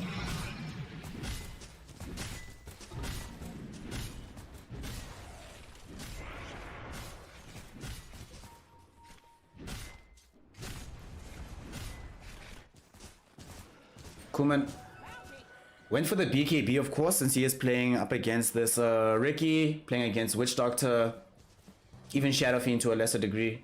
Gotta protect yourself. Manta style will not be enough. There's smoke coming her way right now, though. Kuman in a lot of trouble, getting jumped on. BKB activated. They want to try bring down Zayax first. Now, though, will Kuman die? Walrus Punch. Will Aramis get you in time? Yes, he will. Oh, God. Kuman's in trouble. Why didn't you Stone Gaze, mate? Will they take the fight 4v5 is the question. There's the arena committed. Aramis finds himself rolling into it again. Kezu trying to get the hoof stomp onto the high ground with the tricks of the trade, but the Snapfire throws in these Morty's kisses. Look how much damage is being done to Shad. He has to retreat immediately. Kuman still has a lot of HP. In the meantime, Celery finds his ultimate cancelled out, but he did lay out the Maledict first onto Lil, so the Death Ward does find a kill. Aramis in the meantime brought down on the other side of the fight by Kuman as well as Young G. Kezu did find two heroes in the hoof stomp, but unfortunately nobody was there to back him up with the damage. So they will have to end up fleeing this high ground for the side of Viking. Lil bought enough time with the distraction play by him going onto that Witch Doctor and forcing the rest of Viking to have to, like, they didn't have to address him. They're just like, oh, let's just make sure he's dead. It buys so much time on the western part of the fight to make sure Kuman and Young G stay completely untouched. I mean, look at this. Celery fighting. Look at Boom goes. Boom goes high ground, right? Looking for a Lil. But now Aramis dies, but Kezu gets a 2-hero stun. But look where the rest of the team is. So far away that they're not able to actually contribute further damage to that fight. So it ends up with them realizing, look, we have to leave right now. We can't actually stay here and finish this engagement. Viking now trying to potentially stop the Hellraiser's attempt at the Roche. Aramis will die yet again in this. Rezo didn't manage to snag Boom inside the arena. They should back off a little bit though, because with BKB down, no Medusa Stone Gaze up just yet. Okay, just came back. Oh God, Boom got caught to the tree. Boom got caught to the tree. In the meantime, they're trying to find a fight on the far side. Shad looking for Zayax, not going to be able to do so. Boom does manage to escape. Stampede being very helpful there. Hellraisers will smoke up.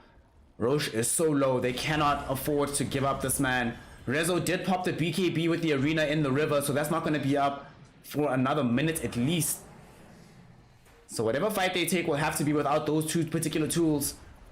Can they do it? Shad is just standing around the Roshan pit. He's invised up. Will be able to pop the smokes. He knows that they've gone inside. Can they come stop this? Bash onto Kuman.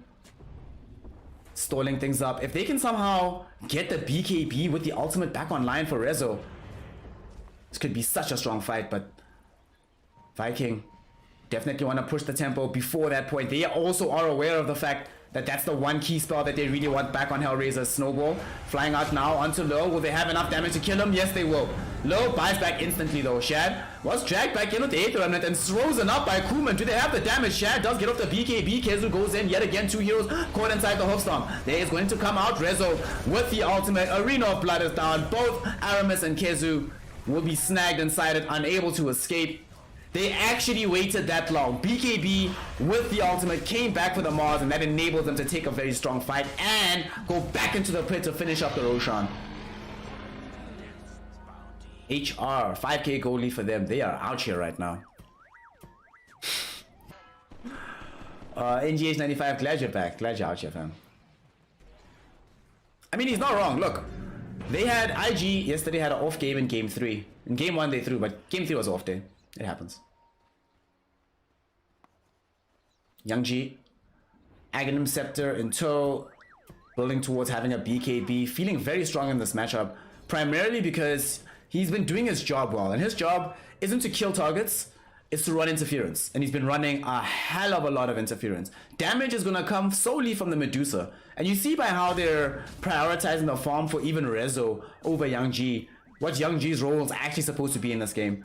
And hell, Rezo is gonna be turning as much of his farm as possible into not dying, just so they can make sure that once these fights do get going, he's just standing in front of Dusa, just goes forward, alt, BKB, and it's fine. I've saved Dusa's life. Dire's bottom tower is under attack. Dusa herself though, they also have access to the Shadow Demon to get some bonus illusions out of her. That's always nice. She herself is going for a Dateless Aghanim Shard though. Okay. Dire's bottom tower has fallen. Shard is really good this game.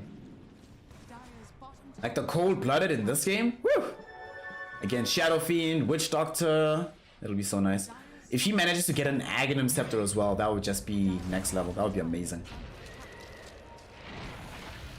Looks like they're considering whether or not they should stick around here bottom for the side of Hellraisers. We see that they're bringing in everybody. They are a little bit understaffed here from the side of Viking. It's a 4v5 at the moment. They're bringing in the Centaur, and especially without Kezu being here, he's the one crucial hero to make these initiations. He's now with the whole squad. Do they decide to go for something here? Just putting damage onto the tier 2. Shad here on the high ground. Rezo and Young G though also in the same vicinity. I think Viking just let this go. Let's let this go. Let this go. Let this go. Kezu jumping in, finding the stun only out onto this Shadow Demon though. In the meantime, he gets immediately arenaed and eats some Morty's kisses. Will end up losing his life. Shadow Demon does buy back at the same time. Boom on the outside of the fight. Kept in it. And the damage is enough to bring him down. Witch Doctor will not be able to escape either. Celery in a lot of danger. Going up the hill. Young G though pulling him back with the Aether Remnants. And Shad jumping back in with the Blink Strike, using the Shakes of the Trade as well. There's enough damage there to bring down Young G, but he might have doomed himself as well as he got dusted in the trees. Spear of Mars doesn't connect, but there's no target to allow him to Blink Strike up onto the high ground. Does use Tricks of the Trade to buy some much needed time. Will it be enough? No, it will not. Demonic Purge going out onto Shad. That's going to be enough to kill him. Snowball only delays the inevitable and puts Aramis also in the crosshairs. Shad somehow still alive, buying so much time here, but as said, it is inevitable. Both will die. It's a team wipe. Viking GG do not have what it takes. They jumped in with the fight initially to try and bring down the Shadow Demon, but even killing Zayax took so long. By the time they do that, they just lost Kezu. Boom was on like half HP. He dies not soon afterwards, and now full lane of Rax is taken. Hellraisers.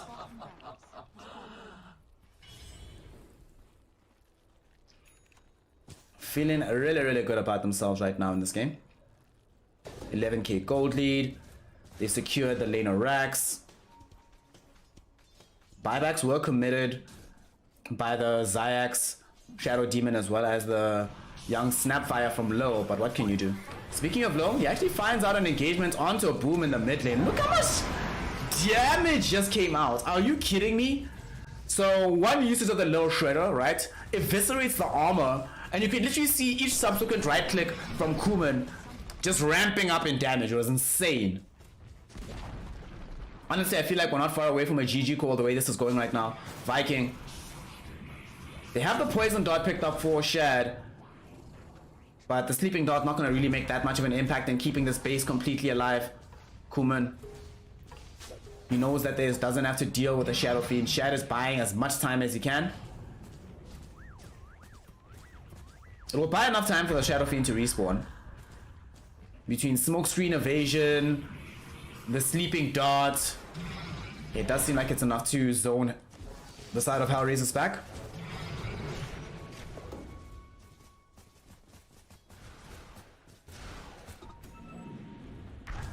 Still though, at the end of the day, it does feel like Viking are only buying time. They're delaying Armageddon. They're not cancelling it. Hellraisers now want to come in for a big fight. If they can find Boom here, ENG's the only one that's really poised to make that kind of move. Unfortunately, I don't think you can get Astral into Yules before he gets off the BKB.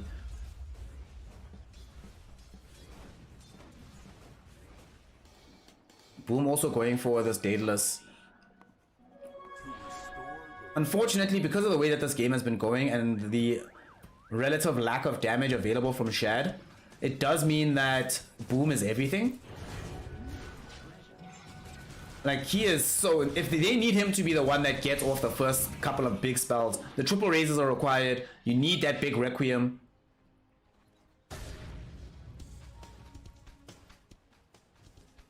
Shad just can't do it all on his own. Let's see how this game is still going to unfold, though. There is still time to turn everything around and to make it... It's going to be all okay. It's going to be okay. It's going to be fine. You see now? There's going to be a Yules out. They found Kezu. Feels bad to be you, mate, but it is what it is. It is what it is. Kezu eviscerated, taken out of the pool.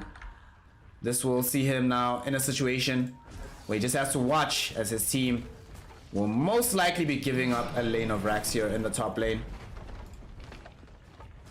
Damage being done. They're trying to delay this with the sleeping darts as they did previously, but there's only so much you can do, mate. There's only so much you can do. Dire's structures are fortified.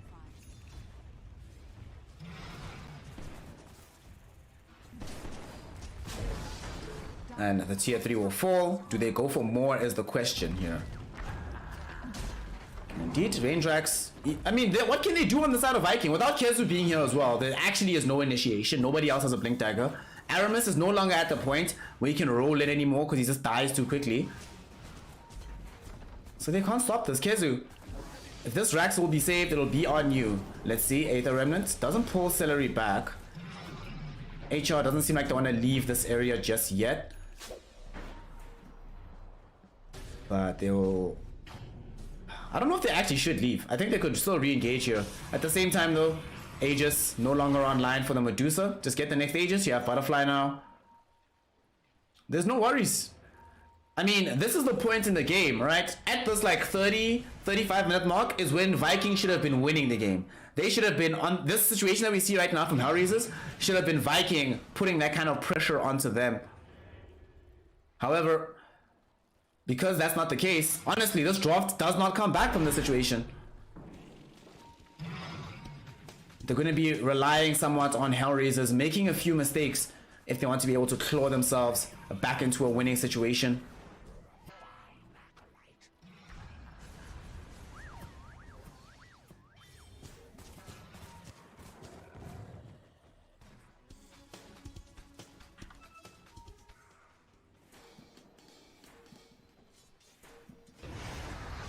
Yules up now. Oh, that's a problem. That's a problem. Kezu is very important for them to be able to take any of these fights. They kill him. It does have them use the BKB as well as the Stone Gaze. Medusa still has her BKB to go though. And now the jump. Aether Remnant caught Boom. They force a buyback very early on. And with the sleeping darts, actually, they don't get to get the BKB off from Kuman. Only now is it used. Kezu on the other side of the fight ran down onto the supports. They are able to bring down at least Aramis. Will they kill Zayax? Yes, they do. Inside the arena, though, is Kezu. He will die back in the situation, but he's done his job so far. Shad, outside of the fight, trying to get back into a safe position. Meantime, we see Kuman just sitting alone, coming back into the fight, putting in this right-click damage. It's enough to bring down Shad. When Shad is completely isolated from the rest of the team, and they have vision of him, that hero can only do so much, and they call it. They've seen enough. They've seen enough. GG, well played is called, and Viking GG will throw in the towel. Game 1 goes the way of the Hellraisers. Final fight here. Look how much damage went towards the way of Boom. They buy back on Kezu. They get off a good combo on the high ground to sort of buy time, and they are able to get off a really good hoof stomp onto both supports. It does lead to Shad being able to jump them down and kill them. Unfortunately though, requires the life of Kezu and ultimately the life of Shad as well. Look how isolated this Ricky is from his team, nobody being nearby, and they cannot help him. Celery throws in a token death ward, but it's not going to make a difference, and that game ends up being one that Viking GG will be glad to forget as they grab the dub on the side of Hellraiser. So congratulations to them. They did a magnificent job, I think, of utilizing their draft to its fullest extent. In particular, Rezo, for me. Yo, Rezo gets the putting in work award. My God. Rezo did the most in this game. Between Rezo and Low, yeah, a lot was done. Lil as well was also really on point with the Snapfire cookies to stun out targets that were like slightly out of vision, and also being able to make use of tons and tons and tons and tons of Morty's kisses to follow onto the right targets and get the kill. So Hellraisers, one game up here in the opening best of 3 of the Pinnacle Cup. Can they maintain that momentum? Can they make it a 2-0, or will Viking.GG bring it back and force us to a nail-biting decider? We'll see in a minute, so don't go anywhere. Stick around. If it's your first time here, make sure that you're following the channel. Decide to become a supporter by either subscribing through Twitch, donating on PayPal, or becoming a patron on patreon.com. And do all of those in the break, because the next game is being queued up as we speak. Viking.GG versus Hellraisers. Game 1 in the books. Game 2 coming soon. So don't go anywhere, because we'll be right back with some more incredible Dota 2 action.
It's gone. Don't take too long. Don't blink. It's gone. Don't take too long. Don't blink. It's gone. Don't take too long. Don't blink. It's gone.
Ladies, gentlemen, and my NB comrades, welcome back here to Snare as we go now into game number 2 in the Pinnacle Cup between the side of the Hellraisers and Viking GG.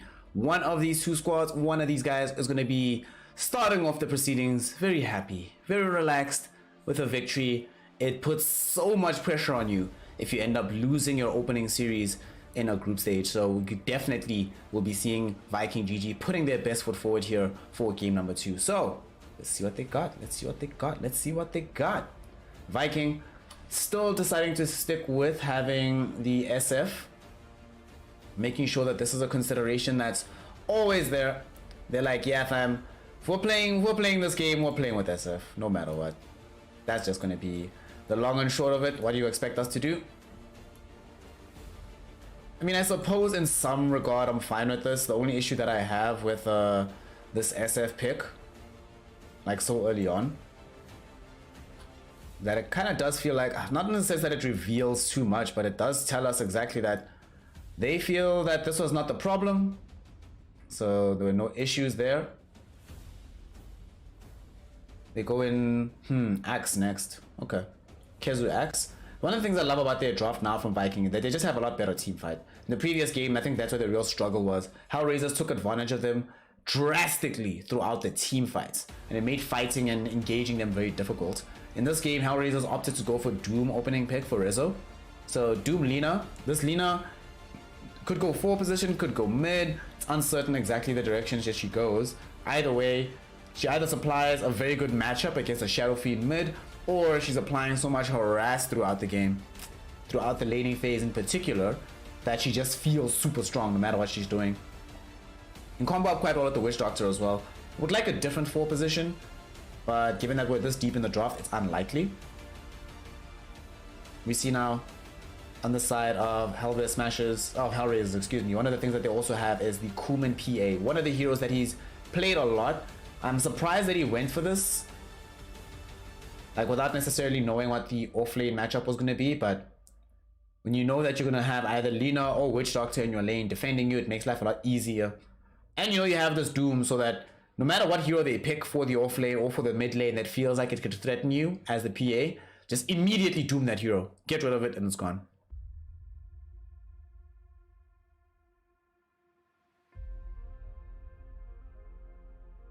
This time around though, it does seem like Viking GG do have a bit more of an advantage in the large scale fights. Their AoE is way better on the side of HR. HR, very single target focused at the moment. Don't get me wrong, that single target focus could still lead to heroes dying very, very often.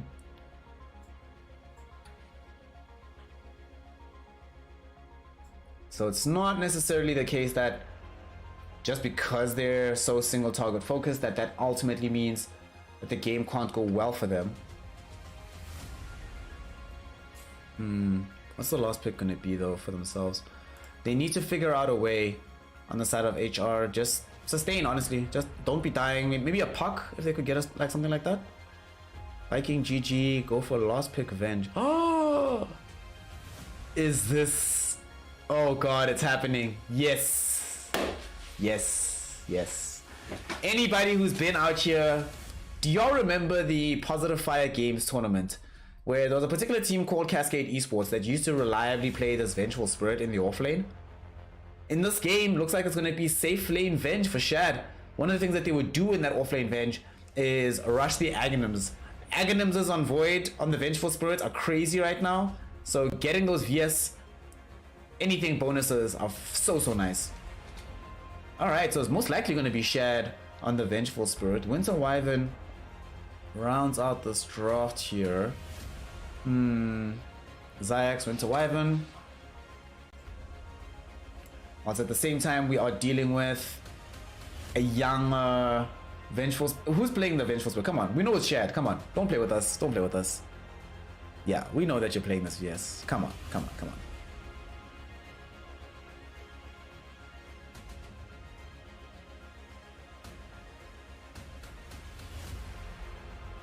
Alright. I like what I'm seeing here. Now, the question is, oops, I forgot to start predictions. My bad, everybody, my bad. Let's quickly do those. We'll give you all about 10 minutes. So who do you think has got this one? Hellraisers or the side of a Viking? Who's going home? Oh, not home. It's just early on. It's early on. Relax, you know. Nothing is settled just yet. Nothing is settled just yet. So now the question is, oh wait, nope, that's the wrong screen. Everything's going south. Everything's going awry. Where's this thing? Where's this thing? Where's this thing? And there we go.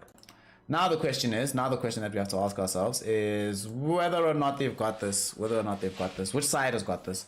Personally, thinking about the drafts in question and thinking about the heroes that we've seen and thinking about the way it seemed to pan out, right, in general with these kind of drafts, I would like to say that I personally feel Hellraisers has got this again.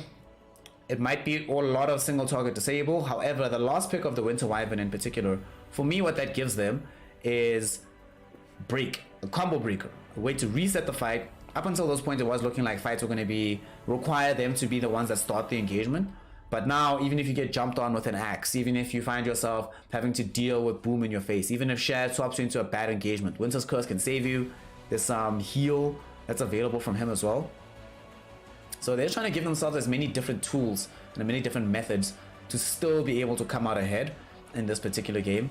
The only problem is it's not the kind of game for Viking where I think they'll be able to just use their skill and just roll over the side of HR.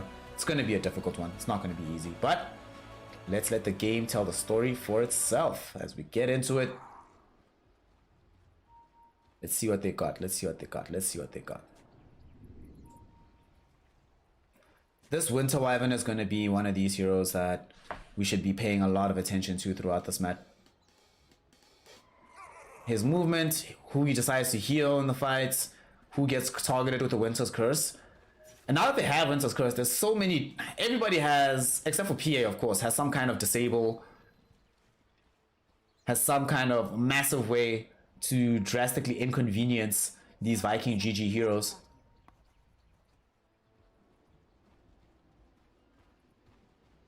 So here we go. Game 1 went the way of Hellraisers. Can Viking do it for game 2? What do y'all think? What do y'all think?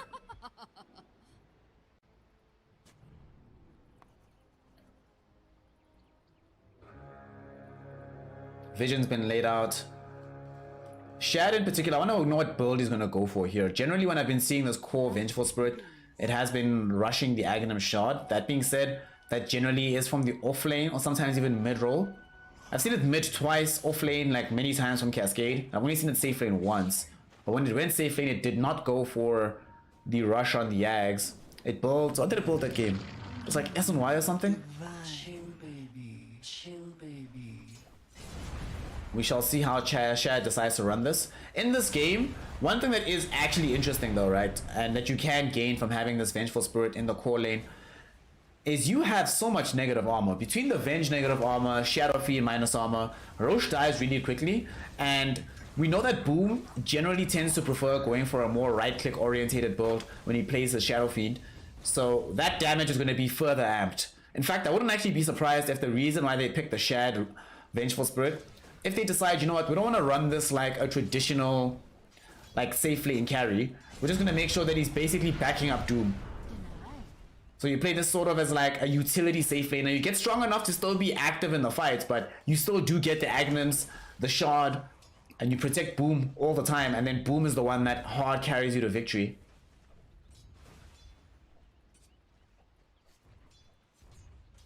That is what is an option for them that's available. I gamble. Lost.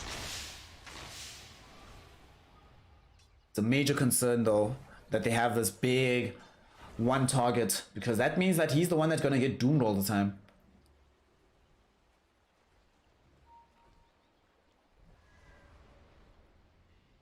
On the bright side though, for the side of Viking GG, that they can turn this game depending on like this early start.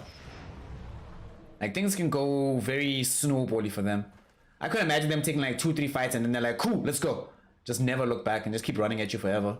They have very, very, very little downtime on their spells on the side of Viking. They pretty much just have to make sure that they have access to Requiem, really, to just blow up one target. But even without having access to Requiem, they can still fight. Also think that on the side of Hellraisers, they are going to need to build Yules on Young G, definitely, but the BKBs for both Rezo and the Kuman PA have to come sooner rather than later, because that silence from the Earth Spirit is going to be pretty substantial in this game. Lina probably just builds Yule Scepter to protect herself from it, but that also sets her up to be easily brought down. And now other side, we see here bottom Kezu. Him and Aramis able to run down low. They get the first blood. And with the roll out onto Kuman, they just want to keep harassing him, prevent him from being able to come close to this creep wave and get any of that farm. Get the Battle Hunger out onto him as well. He's still trying to turn back with the Battle Hunger, but this might end up having doomed him. Nice TP in from low with the coconut flying forth. Kezu gets off the core, however, and with the rolling boulder to follow this up, Kuman should die here. That was an unnecessary risk. That was definitely an unnecessary risk. Yeah, they should tip you. Sorry, bro. It is what it is. These mistakes happen. Shad in the top lane. You are able to get the stun out with the Ink Swell, but now Shad is actually forced off the lane. And he's not in front of the tower either. He's not getting much CS at this point in time. So this is a bit problematic, and I do think that given how this is going, there's no other option for them but to pursue this sort of utility Vengeful Spirit. Hell, I wouldn't be surprised if they decided to just buy a Hand of Midas at this point. Just to make sure that Shad is getting something from the game, getting experience, getting some semblance of farm.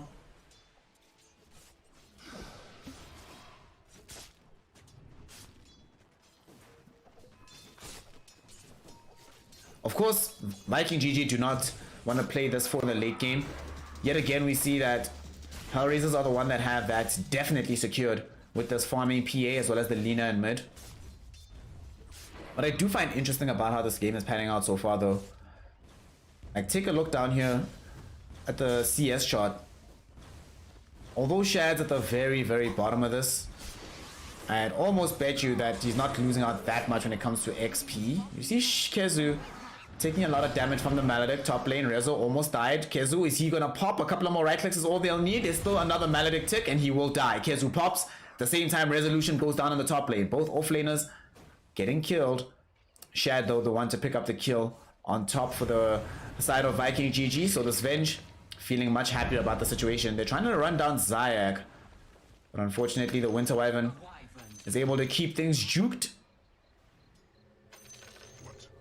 And do they have another salve here in the top lane for Shad? Because they're going to need to give him one. Looking very unhealthy right now on the Vengeful Spirit.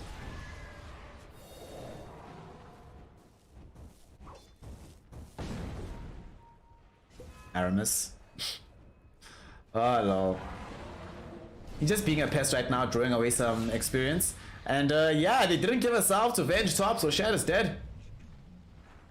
I didn't think he died now, and it does seem like there was a bit of miscommunication on the side of Viking. Was quite far forward in the lane. Erstwhile, it seems like Celery had decided to make sure that he can pull the lane back, so Venge, a little bit overextended, ends up getting exploited in that situation. Good punish from the side of HR.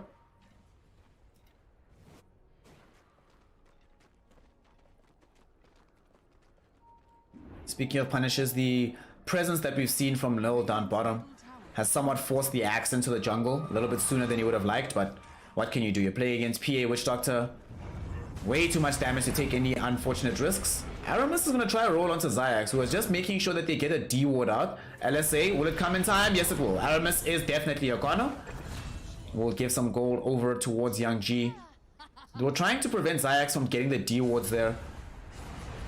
Unfortunately, it just ends up costing the life of this Earth Spirit. Winter Wyvern very happy with being able to lead his team to a kill. Top lane though, they might end up losing Resolution. Nice CP from Boom, who shows up looking for the double raises. And yeah, sure, you do have the Cold Embrace, but that just sets up for Boom to just walk away from the long range raise, and from downtown able to secure a kill onto Rezo. Very needed every time they can make this kind of movement into the top lane in particular, to make sure that Shad is able to get back into this game. Remember, bottom, like we just were talking about, they have managed to force Kezu into the jungle very early on. in large measure because of the way that the bottom lane tends to function. Like Winter Wyvern wasn't there. It was just a Witch Doctor with PA. Woo! That's a fun lane to play. That's a fun lane to play. So Kezu just took way too much damage. And it's basically this. This right here is why he has to lead bottom. And gets a lot of spins out, but got Maledict on you, buddy. Young G will just secure the kill with the Laguna Blade. However, because they forced him off the lane, there's no hope of them being able to make any effective rotation onto that side of the map, which will net them a kill onto a hero like the PA. But every time you get a kill onto Rezo or just help out Shad, means that this hero can actually accelerate and get to a decent point in the game. Haven't actually seen what he's deciding to build just yet. For now, consideration is that level 6 is online for the Doom. So if they can rotate top from the side of HR as well, we'll see what Young G decides to do once his Laguna Blade comes back online.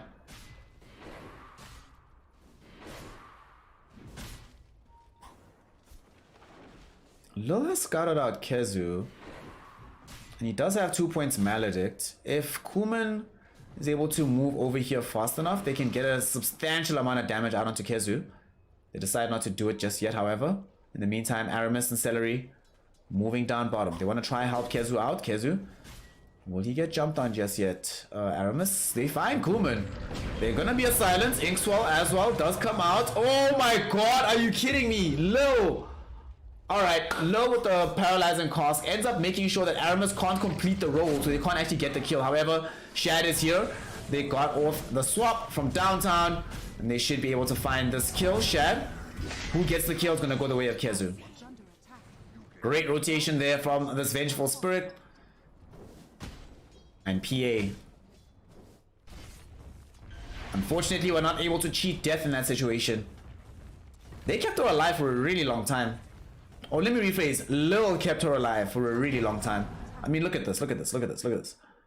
Right, look at the paralyzing cask. Oof! Bouncing between the Hellbear Smasher and Aramis, preventing him from getting the immediate roll out. If he gets the roll, the Inkswell hits immediately and they've got the kill. Mid lane, boom! Gets denied by Celery. Yo, these supports are on point this game. We see the rest of the fight now. The swap back from Shad as he showed up just to make sure they get the kill. Also, super sick play there from Kuman. He uses the blur activation to dodge the magic missile. I didn't even know you could do that. Stays alive. Now we finally do see what they were trying to accomplish down bottom. Roll from Aramis with the Inkswell on top of him. There is no Lil nearby to save you from this one. And Celery and Aramis able to pick off the PA. That is always a big concern for you when you're playing this PA hero. Is that there are these supports that can reach to the far side of the fight and kill you by themselves early on in the game.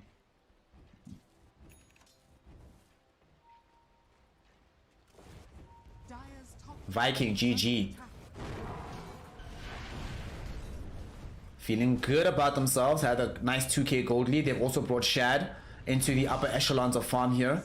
They're looking for the tier 1 in the mid lane. Does seem like HR want to stack up to defend this. Although Zayax is one creep away from getting the Winter's Curse. Once this creep dies, be in range, be in range! Oh, got it! Got it! Winter's Curse is online. They have to back now. Boom activates a haste rune, but with the confidence given to them by this curse, does feel like HR could probably take a good fight, but not in position just yet. Boom. Content to just run in and out, throwing out pot shots onto the tier 1 tower. Is prioritizing the BKB in this game. Low gets swapped back by Shad, and they will be able to just burst down the Witch Doctor. Easy kill for them. Should result in the tier 1 tower falling without that much more events happening. Yeah, I don't think we can fight this anymore. Like 10 seconds until Witch Doctor comes up now. But unfortunately, if Winter Wyvern was on the other side of where this tower is, it's a very different fight. Because then you're closer to where Shad and Boom are, and then your Winter's Curse can actually seem effective. But from that particular positioning, it's very difficult for Wyvern to try and get involved. And because of the fact that he knows that there's a Venge nearby with a swap available, he doesn't know that the swap's not cooled down yet. But because of that fact, you can't like walk through mid. Otherwise, you probably get swapped into your death. I mean, we literally just saw Lil dying in the same fashion. So Viking able to position well enough to secure themselves the tier 1 middle. Kezu also comes in to secure some of the farm in the jungle. Aramis gonna go on dewarding missions. They're not gonna find the ward that is north up here just yet.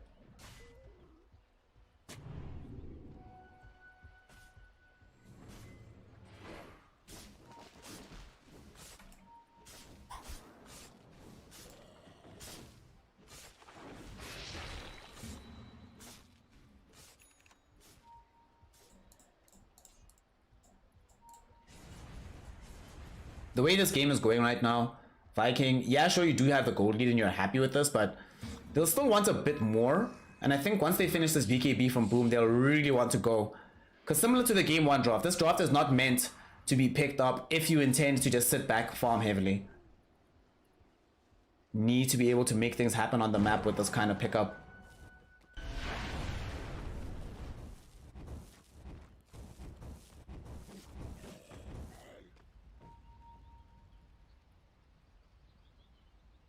Young G. He's taking his time right now. Farming it up. He has the Yule Scepter going straight into the BKB thereafter. Can certainly understand the desire for BKB, dude. Yeah, BKB is such a great item.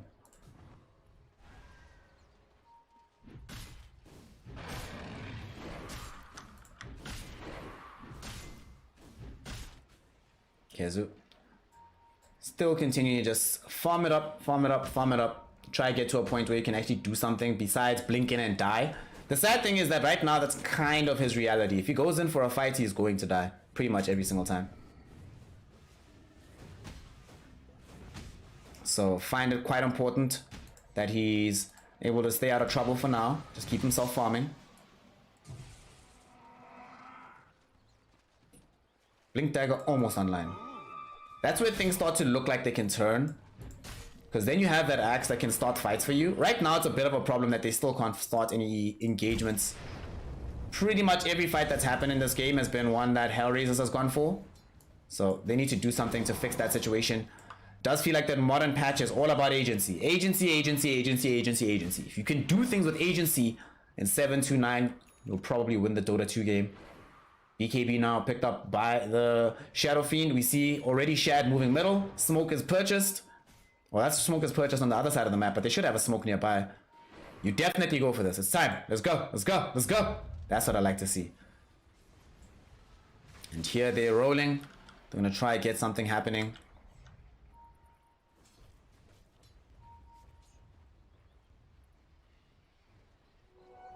Looking for resolution. Do they get him? Shad in range. They can get the swap out. There they go. Get the swap. Get the kill. This should be a quick burst. Rezo's gone, baby. Rezo's gone, gone, gone. Danzo, Danzo, Danzo, Danzo. Absolutely nothing you can do in that situation. And with him being removed from the field of play, that does open up options for the side of Viking GG. Remember, like I was mentioning, their Roche take is actually obscene because of how much negative armor they have. And they don't feel like they have enough damage just yet to do it, but best believe it's only a matter of time until this is a possibility for them. Kezu. With Blink, do you want Blade Mail this game? Nah, I don't think you want Blade Mail. But Ethan, you don't want it. Yeah, it's actually fine, I guess. But it's not like the biggest deal in the world. Just get the Manta.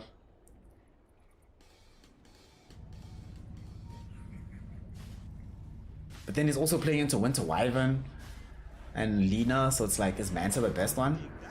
Yeah, let's see what Kezu's gonna do. The axe specialist, the big man. Kuman has Battle Fury, did pick it up about 30 seconds ago, and now begins the farm into the really big items for the side of Hellraisers.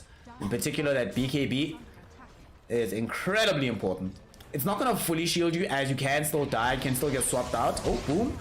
Does have BKB, so it's not gonna die towards the Maledict. Lil was trying to spring a trap here. Zayax also in the vicinity in the event that they do somehow manage to find him. They somehow miss with the Wave of Terror up the hill as well. So Zayax is invis. They're not gonna roll there either. Zayax! Oh my god, the courier doesn't find him either? Oh my goodness. He's actually gonna get up the cliff and TP out to safety. Big plays. The courier sees him now, but it's a bit late. Wait, the courier didn't see him. What?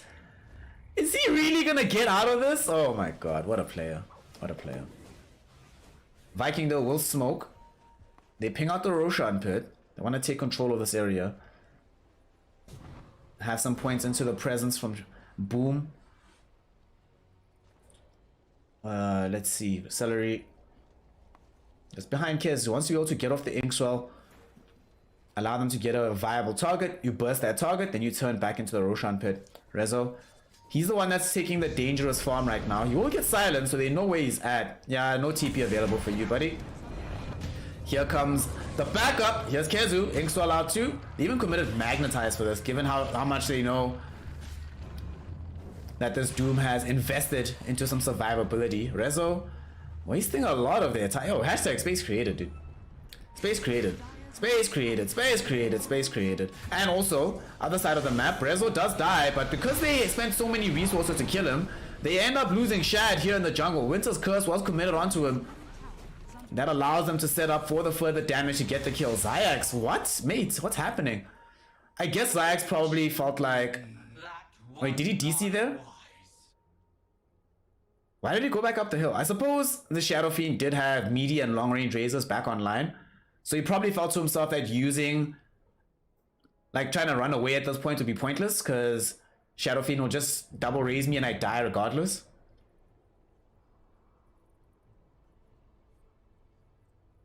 If that's the case, and Zayax was able to think ahead enough to say to himself, you know what?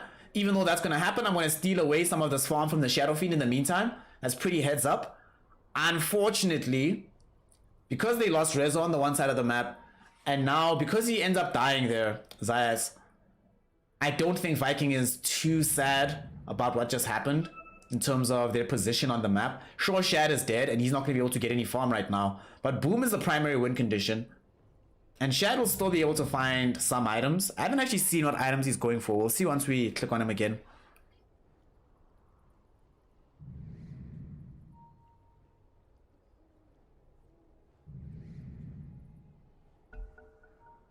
I still think the way that he's been playing this map, Shad, that the option is simple. Just go Ags. Double Ags, Shard, and the Aghanim Scepter full.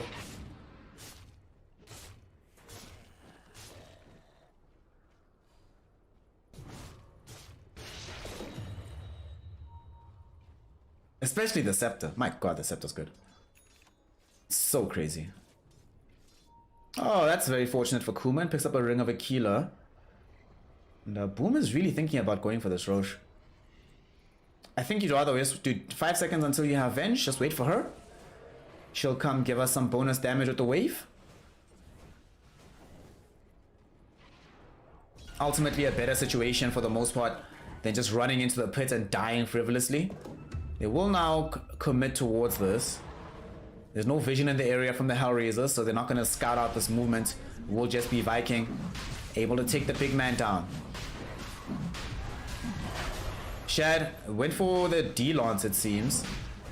And there's one hero nearby here from Hellraisers, but they'll need the full team to stop this. So Zayax gets the D-Ward, but whatever. Aegis still will go the way of the SF. This is also more gold in the pocket of Shad, as he's now more than halfway towards having the Aghanim Scepter.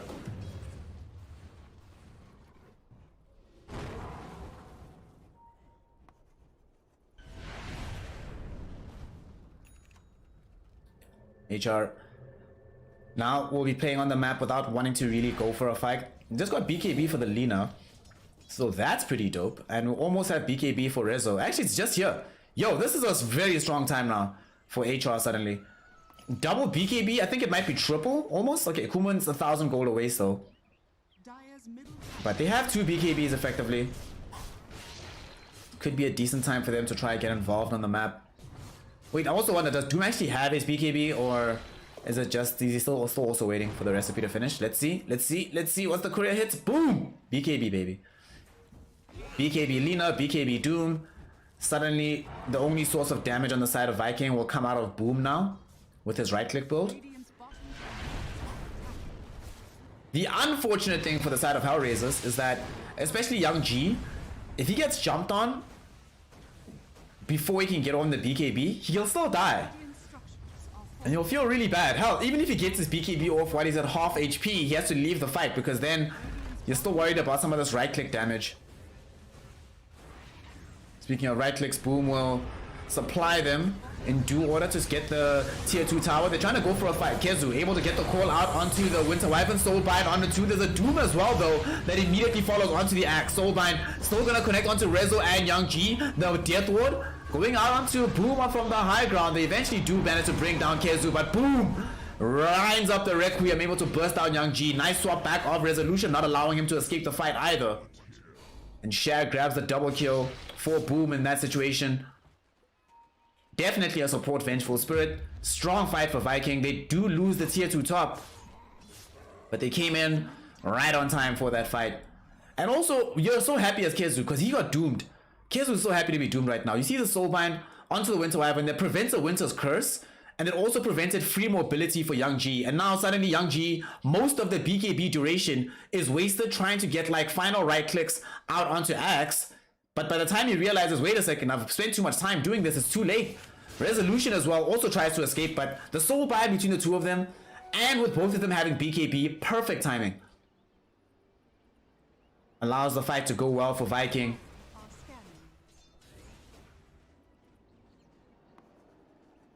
And Boom now looking ever more threatening, going very early on for this MKB, but it does not seem like he's been suffering in terms of damage output despite not having any full right click items, so can certainly understand why this is the decision and the predilection from the SF.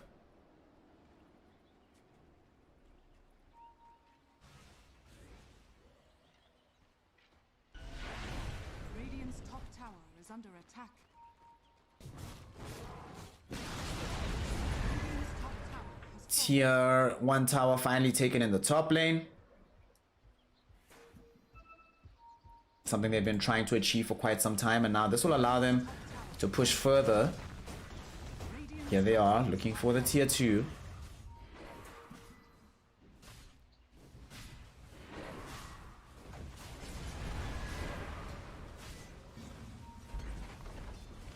What will they get from this? They just get it. Doesn't seem like there's any appetite to fight them. So, easy grab, tower gotten.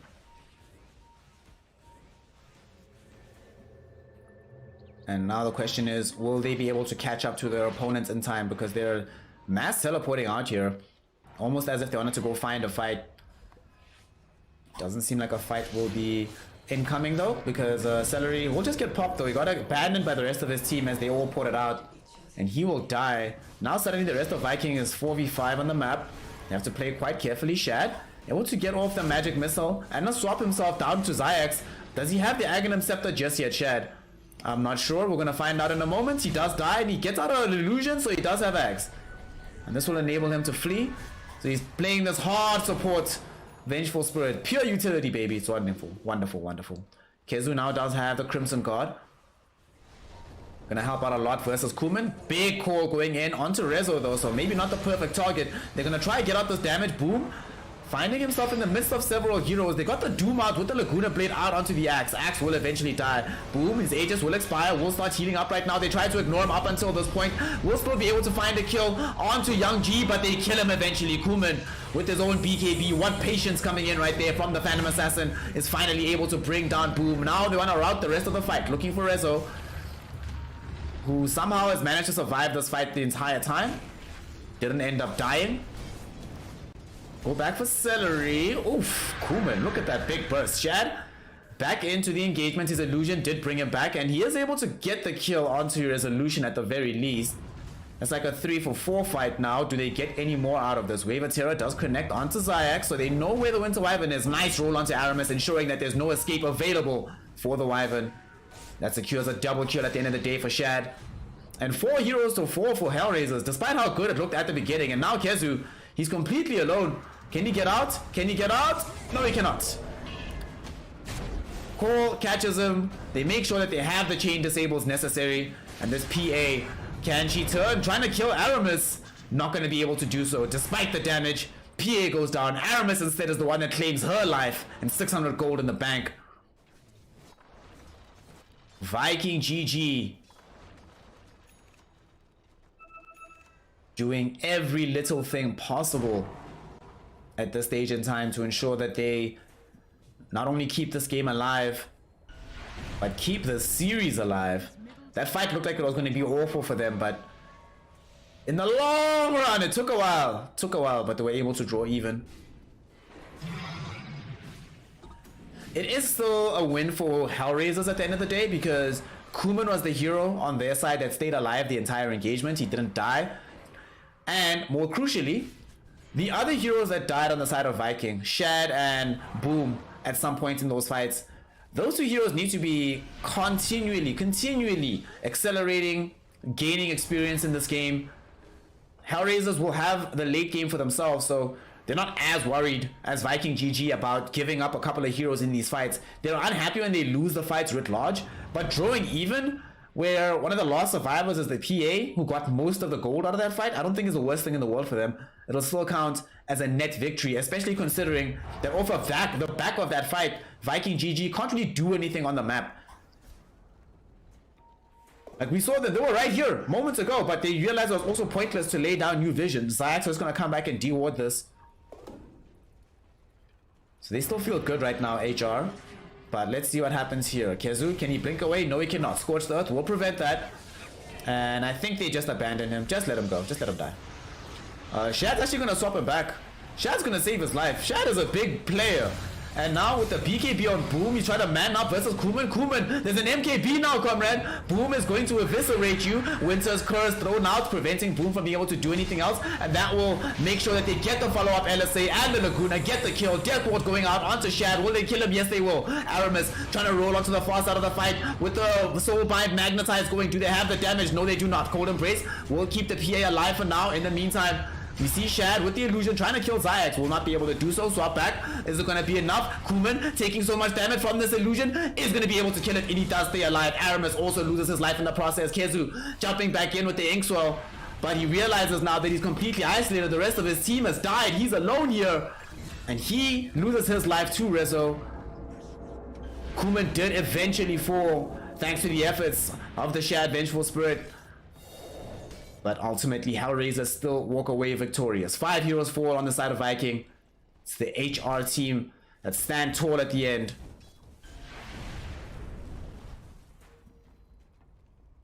It looked like it might have actually gone really well for Viking with the initial save onto Kezu. Preventing the act from dying in that situation gives you the opportunity to potentially jump back in and re-engage. But we finally see it. We finally see it. The last pick for Hellraisers on the Winter Wyvern, Zayax able to get off the perfect curse, catching all of the relevant heroes. So let's see how this fight goes. So they somehow managed to keep Kezu alive. It looks decent, right? So there's 4 heroes here on the high ground for the side of HR. Boom is beating into Kuman. Both of them have BKBs active, and Boom's just waiting for this BKB to go down so he can turn around with the ultimate. But the Winter's Curse not only preventing him from doing anything, but also catching the Earth Spirit and making sure that the Earth Spirit was not able to get further into the fight. Imagine Earth Spirit is here where he is now 2 seconds earlier with Magnetize, when Zayax doesn't have Cold Embrace, or Zayax is further away from where this PA is. Suddenly, Shad's illusion is able to spend a lot more time dishing out damage onto different targets instead of spending its entire time fighting against Kuman. Ultimately though, Hellraisers, thanks to the efforts of Zayax, good for the money from that fight. With the 2k gold lead, looking like a 2-0 is still within reach for them.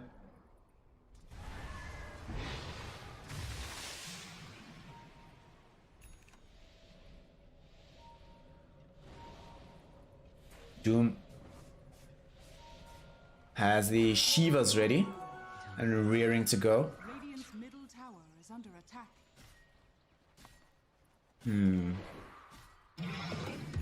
God, he's so tanky. So tanky.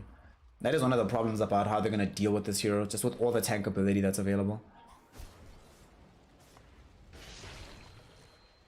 Starting to get to that point where Viking are going to feel very uncomfortable about these engagements. The one fortunate thing is that this BKB from Kuman has already been utilized a few times, so it's not going to be at a very high duration for much longer.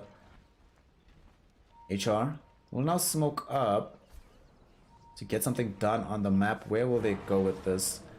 The high ground is a little bit dangerous of an approach. Shad sitting here as the smoke breaker, and he can do this because you technically have the second life thanks to the Aghanim Scepter.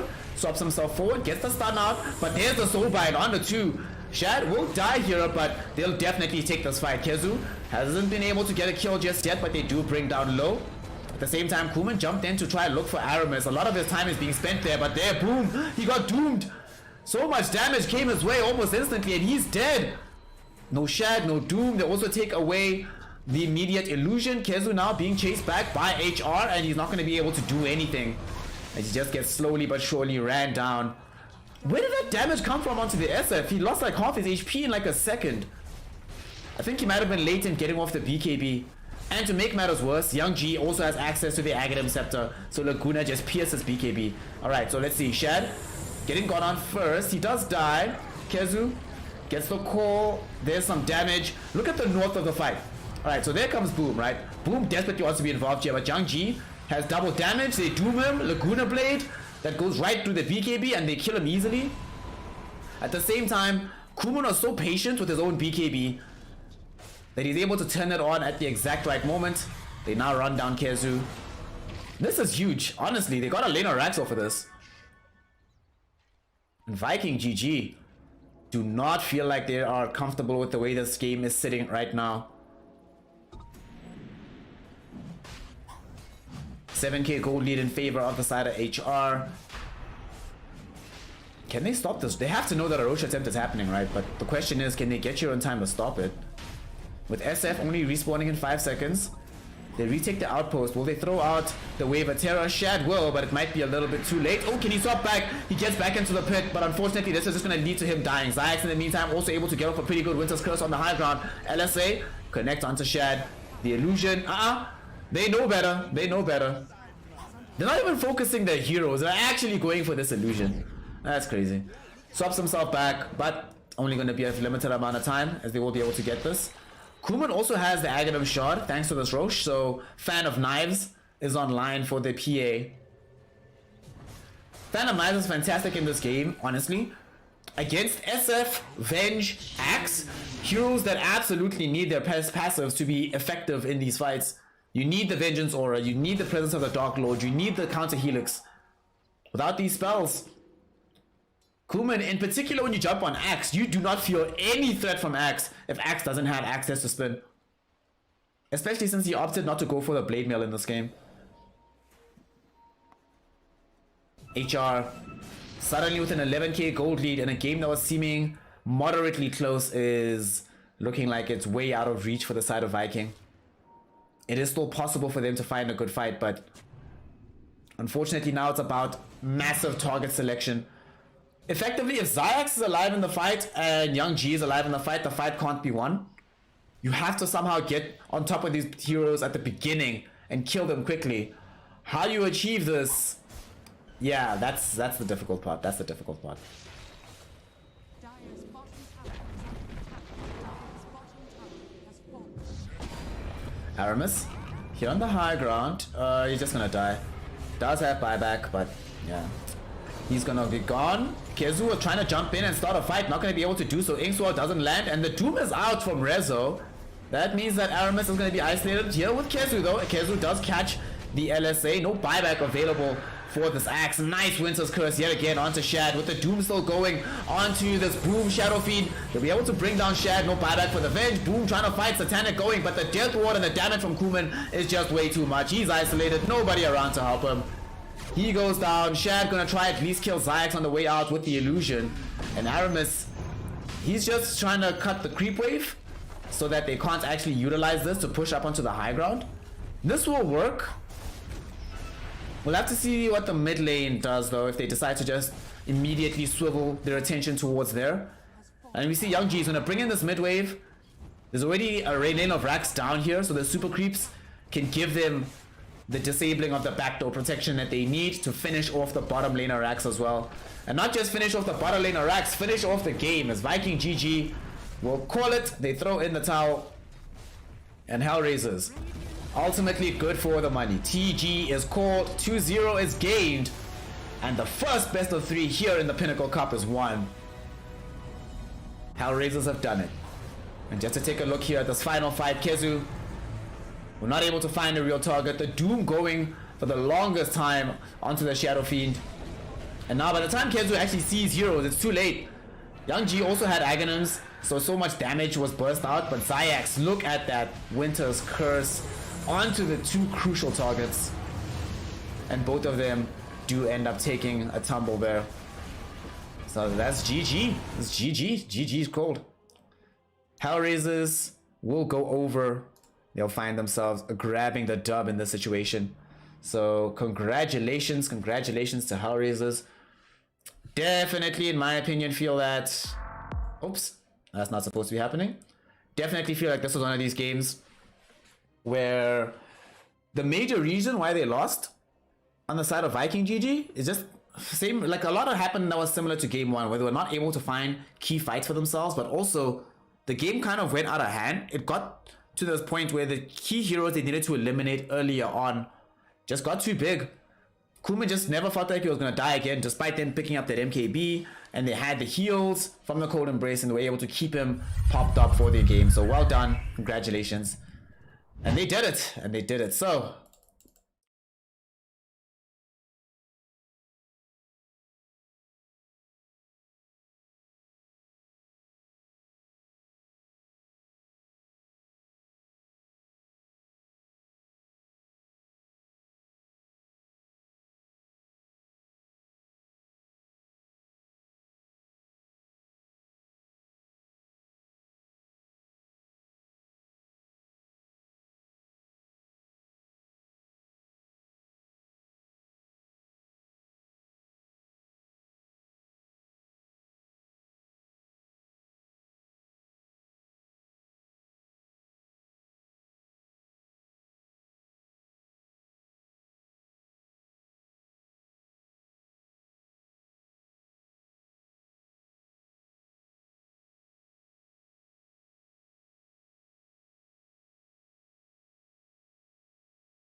Do you want?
Ladies, gentlemen, and my NB comrades, welcome to some Dota 2 action as we are going to be getting into some hype.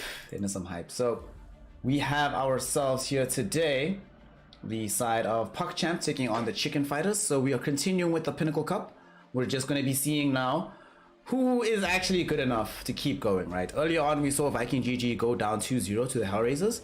Chicken Fighters here are going to be playing up against PogChamp. Chicken Fighters do have a stand-in though, as they could not have the big man available, unfortunately. So instead of playing with the full complement, the team ultimately will be playing without Chessie. They have ATF in the mid lane rather to give them that particular prowess. We'll see how it ends up panning out for them. At the same time, on the side here of PogChamp, a team that has it's been rough the last couple of weeks. The last couple of weeks have been a bit complicated for them, to say the least, but they're out here. They're still trying to present themselves in such a way that they can come away with a victory still. One of the big things for me... Wait, where did our volume go? Why don't we have any volume? What's going on here? What's going on? What's going on? Oh no. Oh no. Oh well, that's fine. Phoenix, Lifestealer, Witch Doctor as the opening three that we see from Chicken Fighters. PogChamp have Mars, Lina, Ancient Apparition, and PA. I like Mars AA. Lina goes mid, I imagine, in this game. On the other side of Chicken Fighters, Witch Doctor, Lifestealer, I've seen this particular laning combination before. There was a time where this used to like wreck face. Used to be pretty hype. At this point in time right now, it has sort of fallen off like the height here as time has gone on. At the same time, they also have protection for the egg now by having the Night Stalker being available. The coconut also bouncing back and forth gives some pseudo protection to making sure that the egg itself stays alive. The other side for PogChamp, they have this PA. They've got the Ancient Apparition, so that's a decent lane there. Unless they put a Mars together, which can also guarantee some triggers of the Cold Feet. That's some decent teamfight damage on the side of PogChamp. Both teams have very brawly lineups. Like, both of them want to be in each other's faces as often as possible. The longest cooldown in the game so far is the Supernova that will be emerging from the Phoenix. Not necessarily the spell that comes to mind when you think of really ultra long cooldown. Even though it is quite long, the fact that it's the longest one in this game, it's that, then Darkness, then like it drops all the way down to Laguna Blade. So it does mean that both sides will be able to head around the map, make a lot of action happen pretty much throughout the entire fray. Oh, while we're here, let us... Oh, I forgot about this, my bad.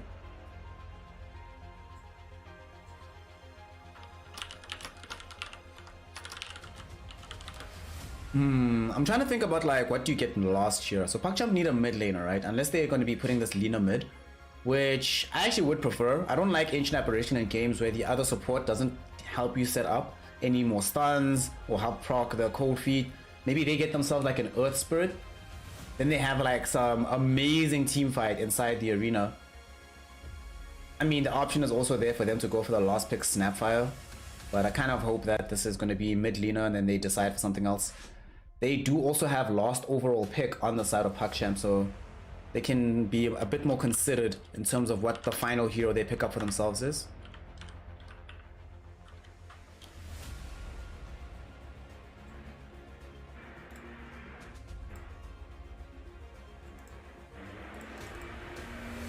Oh gosh. Lawnmower people are outside my house. Unfortunately, it is what it is. Y'all know how it goes. Last pick Void Spirit now for the Chicken Fighters. They felt like they still needed some initiation. I'm looking at their draft before this Void Spirit, and it's like unless Night Stalker jumps in with a Lifestealer infesting him, there's no fight that they can actually start on their own accord. Now you have Void Spirit that can help you do that. Nice Yule's Buyer as well, which is always very useful against PA. And this PogChamp draft is going to need BKB on PA very, very soon. Dealing with Night Stalker, Void Spirit, Witch Doctor. There's a lot of damage that's actually on the table here on the side of the Chicken Fighters. That being said, once BKB is up, they... Who's afraid of like any damage here? If I'm on PogChamp and I have BKB, this team fight is 100% free for me. Until Lifestealer has MKB Basher, then even PA is not going to be really threatened under those circumstances.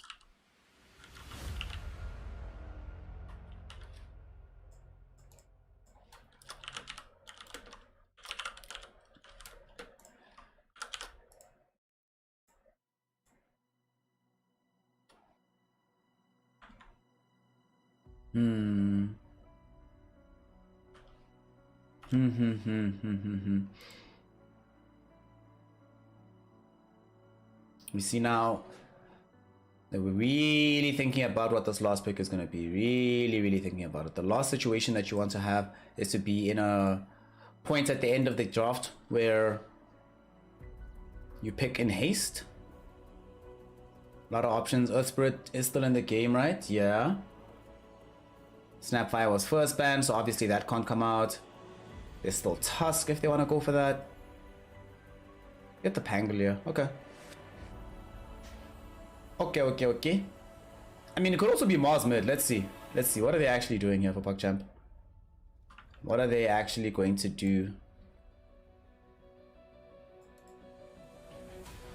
Let's see. Okay, Melees is playing the Pango, so it's gonna be off lane Pango. It's gonna be mid Mars. Alright. That's what I was actually thinking, that like with this Pango pick, it also could be them putting the Mars into the mid lane rather. So Desperate will play the Mars. Melees will be on this Pangolier. I would have preferred still Pango 4 and then Desperate plays the Lina, Melees plays Mars. And then Astral and Ducalis can round out their two supports, but this is still fine. This is still acceptable. This I can still live with.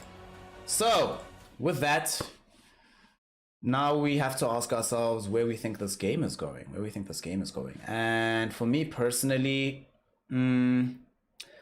I personally really like the draft that we saw from Chicken Fighters. Yeah, I like the Chicken Fighters draft a little bit more. I think the draft from PogChamp can still work out, but I've soured a little bit on the mid Mars in particular.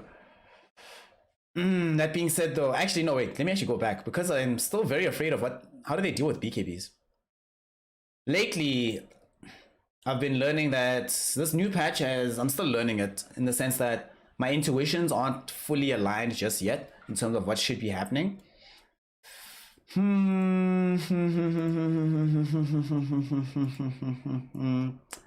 I will say, I think Chicken Fighters has got this, yeah.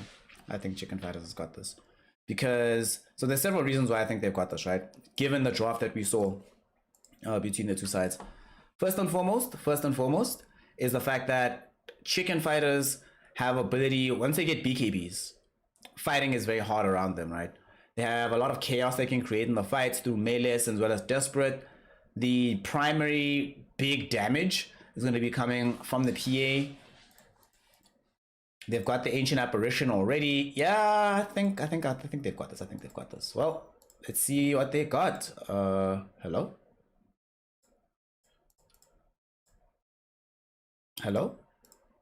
Is the game? Hello? Okay, there we go. So, game number 1. This is Chicken Fighters taking on the other side of PogChamp. 30 seconds to battle. One of these two sides is going to find themselves having to giving up is the wrong word, but one of these two sides is going to have to find themselves fighting and clawing back into a decent position. It is all in the same group stage. That's the thing to remember. And you have to remember one thing. The bottom two teams are gone. That's always so scary, dude. It's always so scary. So I think it's 4 teams that get eliminated. Yeah, it is 4. So you do not want to find yourself as part of that coterie that gets removed from the tournament early on. As we now see game number 1 happening here. Pinnacle Cup. It's going down, baby. PogChamp, they are playing on Radiant side here. And we do have ourselves on the Dire, the side of the Chicken Fighters, who recently they've been performing okay. It's gonna hurt a lot that Chessie's not here, to be fair. And it looks like without him being around, you know, they will just replace him with a 1-1. It's okay. sometimes you get these somewhat sad situations where the replacement for a particular player plays a different role, and that kind of complicates things. Fortunately for them, with Chessie primarily occupying the off lane, ATF can do the same thing, so he'll be able to help them secure themselves victory here in the mid lane. Desperate versus Supreme. This is a very Mars favored matchup, I would imagine. Because there's just so much more damage on the Mars. The kill threat is much faster up on Mars than it is on the Void Spirit. And once you get Bulwark, there's very little damage that comes out into you. It's actually interesting, the damage interactions between these two heroes. One hero has Bulwark, one hero has the Resonant Pulse. However, because of spells like God's Rebuke, which do so much damage in one burst, it's much easier for Desperate to punch through the shield of Supreme than vice versa to occur, which should mean a fairly decent lane for Desperate. Supreme though is not going to get completely muscled out here, just going to lose the lane, but we've seen Supreme win many games after he's lost the lane, so it might not make that much of a difference. In the top lane, oh, Ducalis, actually, they get a kill down bottom. Alright. Bringing down Era. So the Phoenix does end up losing his life. I'm not sure if they were cold feet or just chilling touch, but either way, they do find that kill. Is a lane where Crit's going to be able to get quite a bit of farm on this PA. She's going to be out here. She's going to be out here for quite a large portion of this map. Other side. Astral. Just dewarding, doing what he can to make sure that Melis has a decent start to the game. This is a start to the game that they can't really stop. With the stuns available here on top, Melis will always be able to swashbuckle away. And there's not really much they can do to stop him from doing that. And of course you have Astral, who can be such a pest. Some of the highest support nuke damage in the game right now. And Astral will take a Maledict, but no bounce back of the coconut, so Shibe instead will just find himself trading a little bit inefficiently, but ultimately is still worthwhile for them at the end.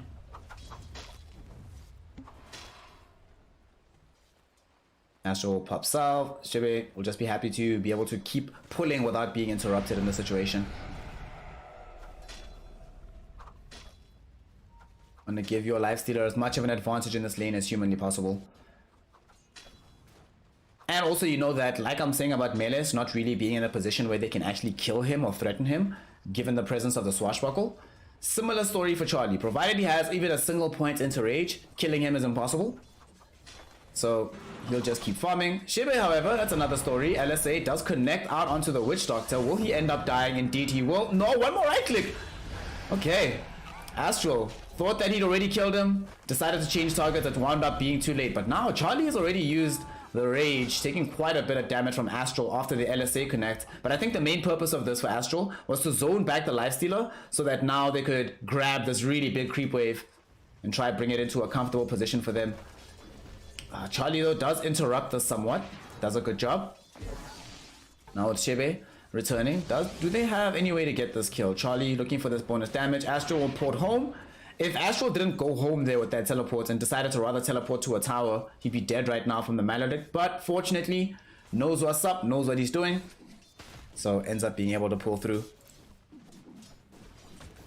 You gotta do the dishes. Feels bad, comrade. Good luck, have fun.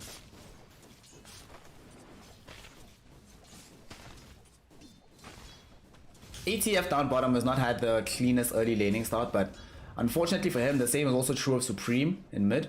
But we knew that Supreme was going to lose mid. This bottom lane was one that the death of the early Phoenix really made a difference, because made experience hard to come by for that next minute or so, which allowed Crit to be able to get the same level. And now you can just keep like permanent harass going here.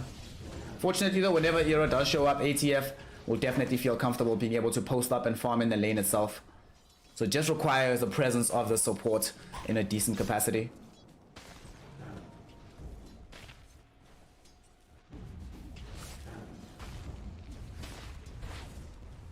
Era.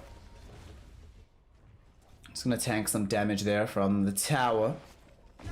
Just a little bit of damage. In the top lane though, Astral finds himself getting caught out with a bit of damage, but at the same time they'll be able to make sure that he doesn't pop. Let's see. One more tick. Oh, he's actually dead. He's gonna pop, yeah. Charlie's got him.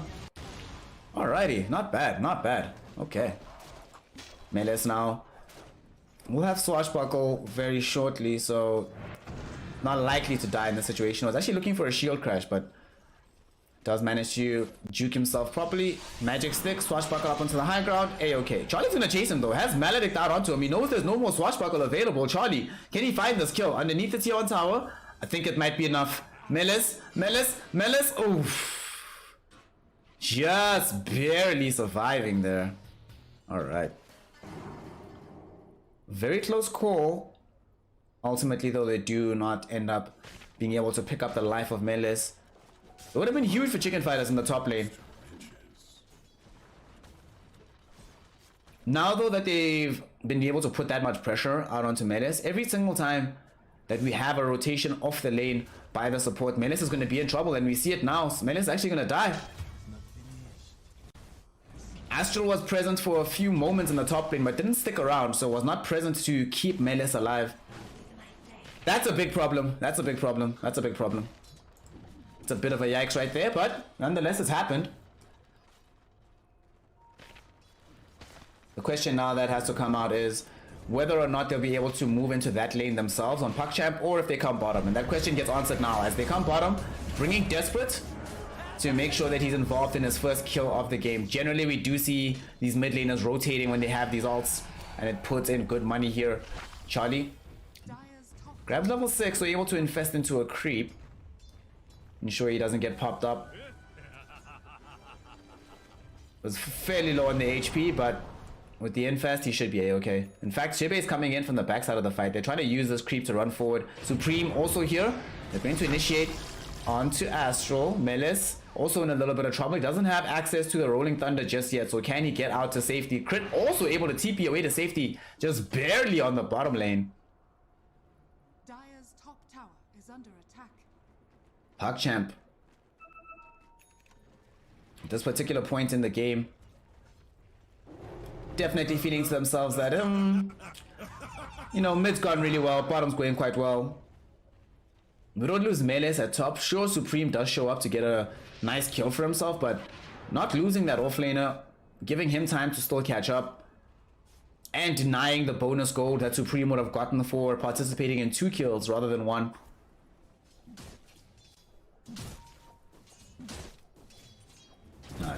Check out the boy Supreme here.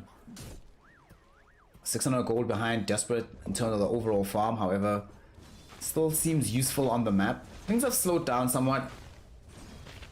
Chicken Fighters, they just need levels right now.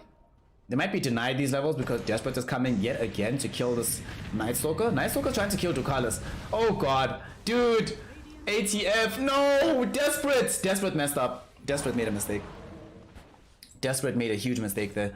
So he thought, because the cold feed was out onto ATF thanks to Ducalis, Desperate was trying to land the spear, right? Because if you land that spear, right, jump back in, Desperate, in some trouble right now. He might get brought down. He's still alive for now, hasn't been able to turn this around, and he does die. Supreme able to pump in the damage necessary. Now they want to chase for more.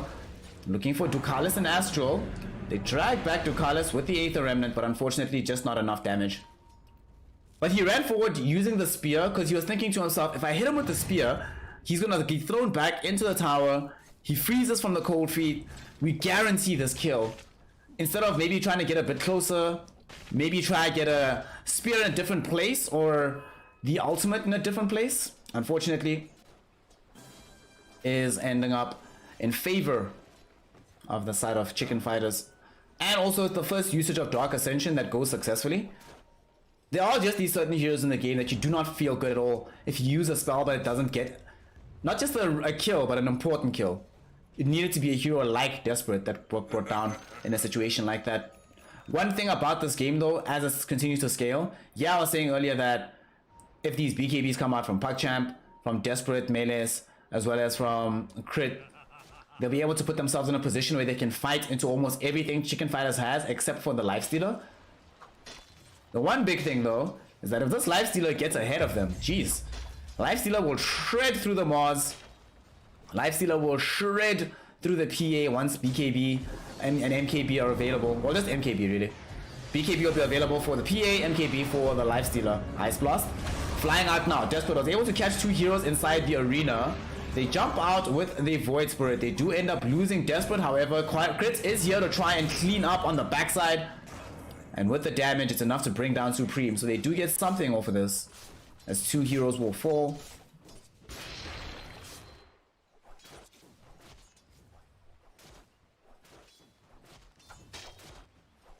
I wonder when Charlie's going to opt to go for the full MKB in this game. But now he's just building into the Sanj, get a Heaven's Halberd for himself. Has Maelstrom to lead things off with. As well, of course, Crit is just farming for Battle Fury. Charlie, will he find this kill? Actually, almost. If he'd gotten lucky enough to get one more proc of the Lightning, that would have been a kill onto the Ancient Apparition.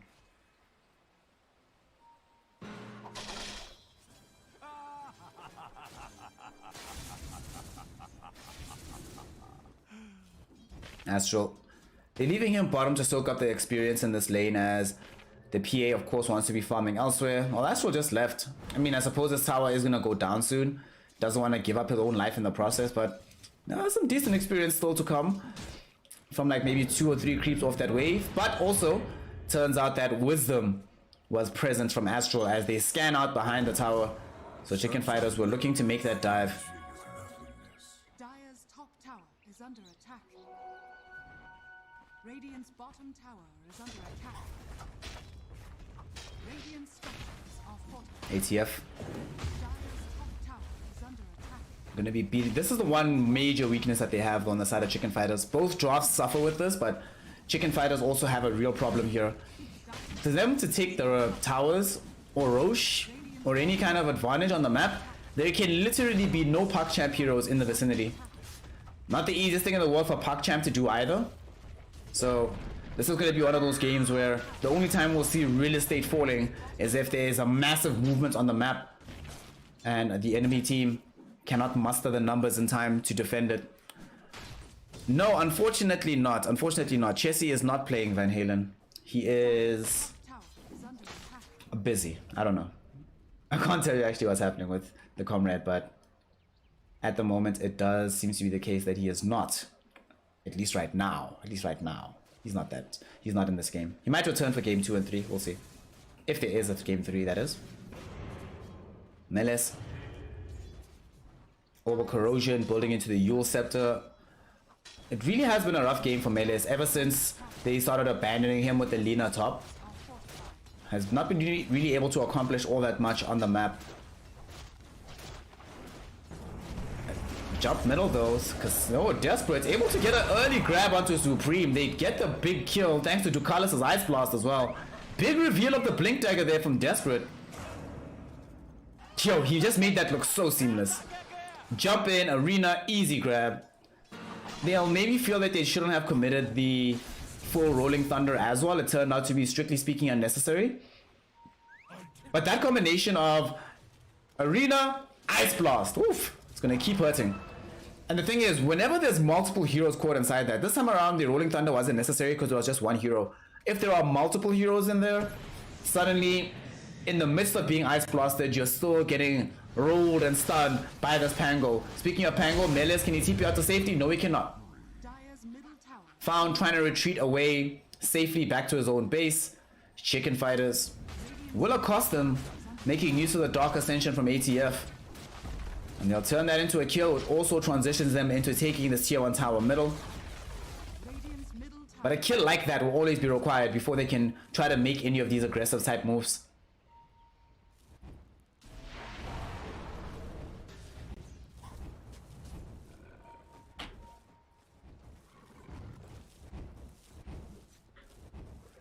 Dire's top tower is under attack.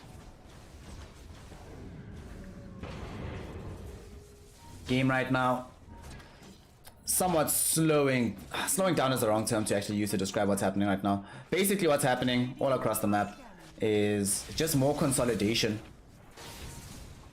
of some of this early farm.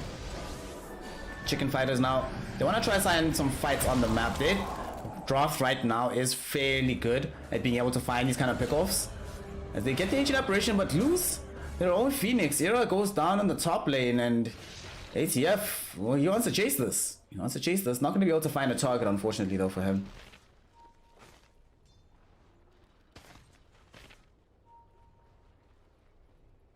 Would have been quite nice if they were able to get that grab. Regrettably, not going to be really within their purview to pick up something like that. And now, Charlie getting ran at.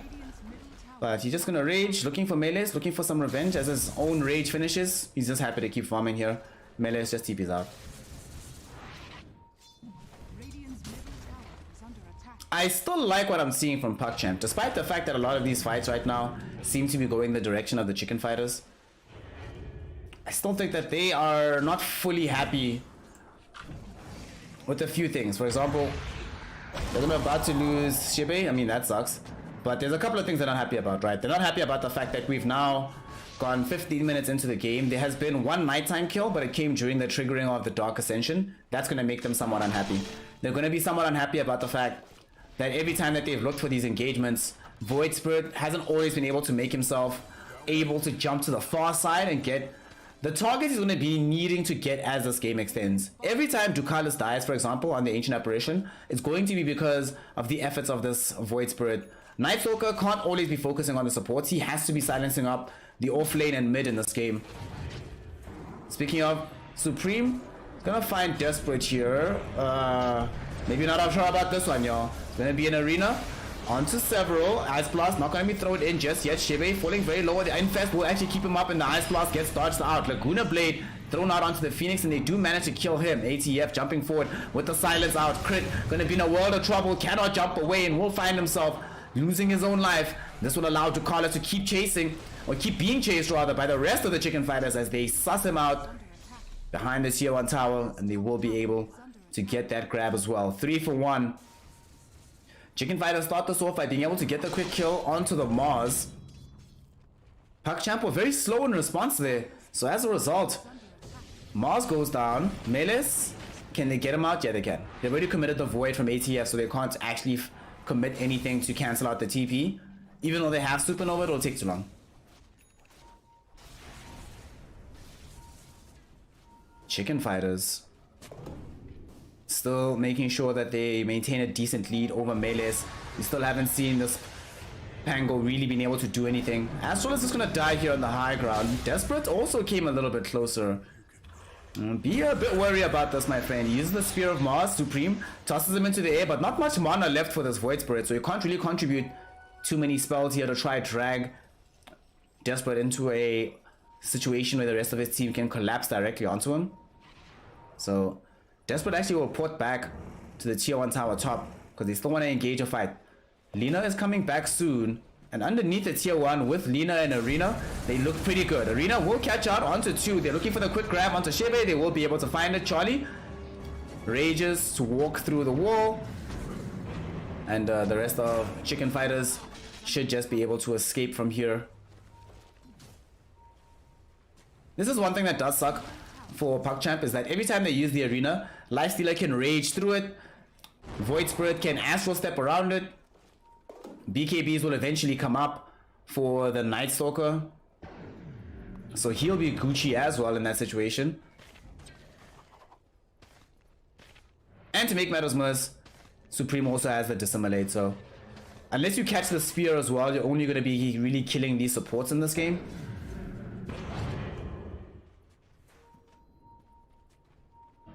Speaking of said supports, Ducalis will now have to just play with ATF. Dark Ascension triggered. Not worth a BKB charge though. Unless they can get a Rosho for this or another bigger kill, I do think that PUBG will be ecstatic about what just happened. They used the Dark Ascension, they had him use the BKB. This is how the state of affairs stays right now.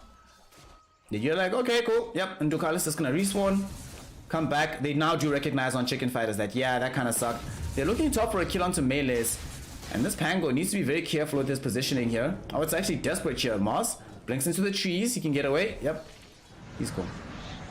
Melees though, able to catch the Void Spirit. Do they kill him? Yes, they do. Supreme caught out in the mid lane. Yule Scepter reveal from Melees allows them not just to get that kill, but now the tier 1 tower lies completely open for them. Dire's structures are fortified. And they have the Battle Fury from Crit, so whenever there's a core hero down on the enemy team, it means that they're not going to be spending time trying to jump you. It's more time that you're farming, and Crit gets bigger and bigger and bigger. And there we go. Tier 1 tower will fall. Nice! Get that building, baby. Off the back of this, they can try to consolidate some control of Dire Triangle. They still have decent ward vision. At least they've got some sentries down on their own triangle, so they don't stand to lose that area just yet.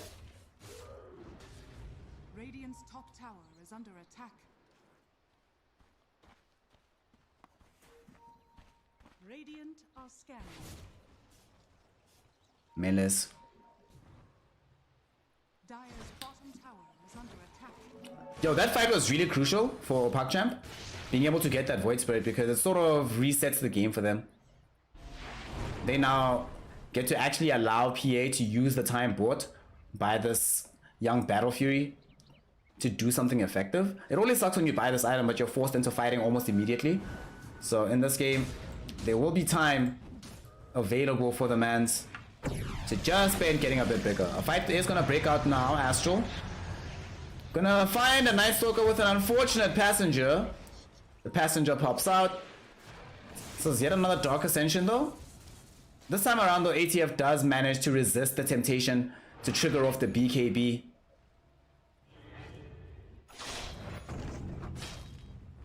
Dire's bottom tower. That'll certainly make quite a large difference. Quite a large difference. We've been spending so much time focused on melees. Okay, cameraman, I get it. Pangolier is cool, but there's other heroes in the game. They're gonna smoke up right now on the side of PogChamp. Moving out as a unit. They know that there's an attempt on the top tier 1 tower, so a big fight available potentially. Charlie's gonna be the first one to port out. So that means that if these heroes can escape, they'll feel really good about this from the side of Chicken Fighters. Does seem like Shebe is probably gonna get used up. This pause will likely seal that particular fate. You know, sometimes what actually ends up happening is that you walk past the target and you see them in your peripheral vision and you're like, oh crap, I should have made a move there. But whenever the game is paused, you get to think about it, you slow down, you're like, I know exactly what I need to do in this situation. That does not look good. Wait for it. Wait for it. Steven Sonki, unfortunately we do not know where our man, our boy Chessie is. He might return for game 2, but it's unknown at this point.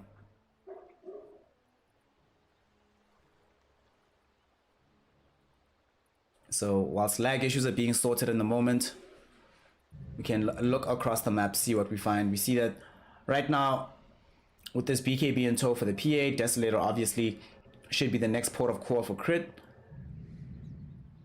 Desperate. Alright, G1 ready. Has also been doing a decent enough job of being the primary target. Like, the fact that he's found himself... Wait, hold that thought. There's the Yules onto Shebe. Easy kill.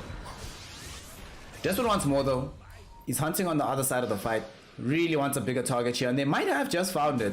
As Supreme, although he's in this up, does he maybe try to go onto Desperate? The rest of the team is inside the Roshan pit trying to bring the bad boy down. Crit here, dishing out this damage. 15 seconds until they have the Witch Doctor again. Chicken Fighters will think about delaying this in any method they can. Unfortunately, those methods are very few and far between. They can maybe commit the full Supernova, but it feels like a bit of an overcommitment. I think they should just give this one up. So first Roche of the game will go now in favor of the side of PogChamp. This gives an Aegis to crit. It also gives enough gold for melees to finish up a full basher. So they're recognizing right now there are a lack of ways of cancelling out some of these TPs, in particular from the Lifestealer. So with melees having basher with Swashbuckle, it's rage TP is not happening. Let's just put it that way. It will get cancelled. It will get cancelled. Dire's top tower is under No, this whole mess is all your fault. Desperate. Just gonna keep farming out the top lane because they want to push for that tier 2 tower. Supreme trying to mirror the move with his squad. They're down bottom. He did just finish off the Aghanim Scepter, so you have the AoE silence, and we only have the one BKB at this point. Does mean that when he engages that in the middle of the fray, especially if he can find it onto the Pangolier, I would love to see if you could catch Pango. If he could catch Pango and Ancient Apparition with the same spell and silence them both with the Resonant Pulse, it would blow my mind. It would be the best thing ever. And it would probably guarantee them teamfight victories. Those are the two heroes that now have to position themselves the best to be afraid of this new item from Supreme. And they want to debut it now. As they smoke up, Supreme is the one that's infested into. They understand where the real power spike is right now from the side of Chicken Fighters. And they come across Crit, who sent forth an illusion. And Crit will recognize that, this is probably not worth it. And they now back away. Swashbuckle not only destroys the illusion, but gets melees far enough away from Chicken Fighters that the smoke gang cannot possibly succeed. Unfortunate situation there, but this is what ends up happening. And Lifestealer's still sitting inside. They're really hoping for an opportunity to go for a fight here. PugChamp though, also they are desperately hoping to avoid any and all engagements right now. Melis. Unless they can jump Supreme. If they can get Supreme, this would be a fantastic kill. Desperate though, needs to have the perfect blink in the middle. They have Crit here, blurred up. Not a viable target given that he has Aegis and still has access to the BKB. And will just Phantom Strike away to the rest of his team. Looks like neither side really has the appetite to go all in on this kind of engagement. However, there's a lot of time spent by the Lifestealer not really farming. So that's Crit gaining some gold advantage over his opponent in that time period.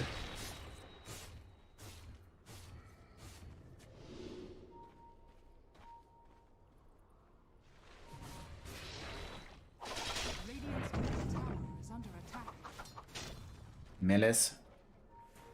You see some damage now, Desperate. Ooh. Alrighty. Desperate throws back some damage here with the spear. TP out from Shibe. Oof. Alright, it will be there. It'll be all good. It'll be all good. It'll be all good.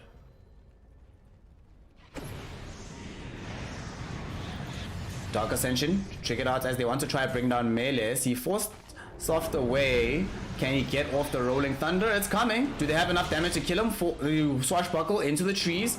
Melis, get off the Rolling Thunder. There we go. He's fine. Hashtag space created, baby. Space created. And Astro doesn't get brought down by ATF either because the LSA interrupts the further chase from the Night Stalker. Forced off forward. Yet again, Ducalis. Go feed him. Go feed him. Go feed him. They actually will jump on him. And they throw out the Ice Blast. It does connect onto ATF. That's actually going to lead to his death as Crit going to be able to chase him with the damage. Chasing way too deep there, the Night Stalker. Wanna play with fire? Unfortunately, the man from Into the Breach puts Chicken Fighters in a rough spot because now that they've lost the Night Stalker, they don't have the Beefcake who can absorb a lot of this damage. I mean, sure, Lifestealer is tanky and he is beefy, but he doesn't want to be the one that's getting attacked the entirety of the fight. And they were looking for a grab onto him. Desperate. Does he catch Vision? It's nighttime, so Vision is a bit limited. Yule Scepter up. LSA doesn't connect onto this Lifestealer. There's also going to be the Arena onto 3. Supernova popped outside of it though, so they have to leave. Chibe gets brought down almost instantly. They lose the Lina on the other side of the fight as well. BKB activated by Crit as he jumps in, looking for Supreme now. His BKB is over, so he's trying to retreat away from this fight. He wasn't able to bring down Charlie in the time of that BKB duration. So they'll let this one go. It'll be a 1-1 trade. Radiant's bottom tower. Chicken Fighters had to buy back on the Witch Doctor to make that fight seem more threatening. But it works. PugChamp threatened away. We also saw in that fight Charlie being very useful with his Heaven's Halberd. I wouldn't be surprised at some point in this game if the Phantom Assassin decides to go for like a nullifier or something like that to help her being able to get kills. Even MKB heads up. I don't know. Ice Blast. Flying top, connecting onto ATF. But Melee is meh. Doesn't want to really jump for this one. Yao Zhong, I'm from South Africa, comrade.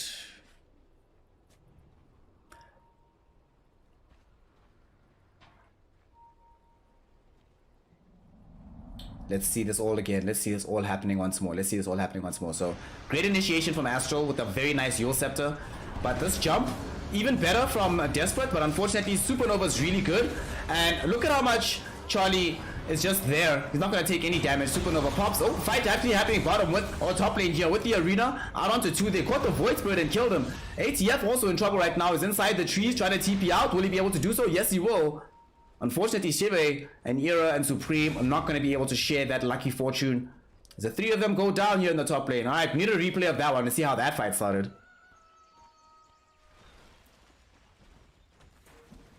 Hey, Grinov. That book, actually, Pedagogy of the Oppressed, legitimately changed my life. So, yeah, I love that book with all my heart. You see, so there was a Yule Scepter out onto melees of himself to defend himself from 3 heroes jumping onto him. Suddenly, Desperate comes in with his own BKB. And this fight right here is the first example of what I really mean of why chicken fighters might be screwed. Look at that fight, right? Where's the damage during BKBs? Desperate does end up dying here. Charlie is the only one that can actually kill people. And with BKB not being online, Charlie was slowed up enough that he couldn't escape. But when those BKBs are up, what do they do on chicken fighters? Everyone has to run almost immediately. Just immediately. It's crazy. You know what, Greenhoff? Shout out to you for actually, not enough people know about Paolo. And also, I think crucially, not enough people read books these days. Mid lane. We're gonna see a quick jump out onto Astral. Easy kill. Matter, whatever. They're actually staying alive, buying some time. Do they really want to come back for this? Nah. Let this one go. Let this one go. Let this one go. Let this one go.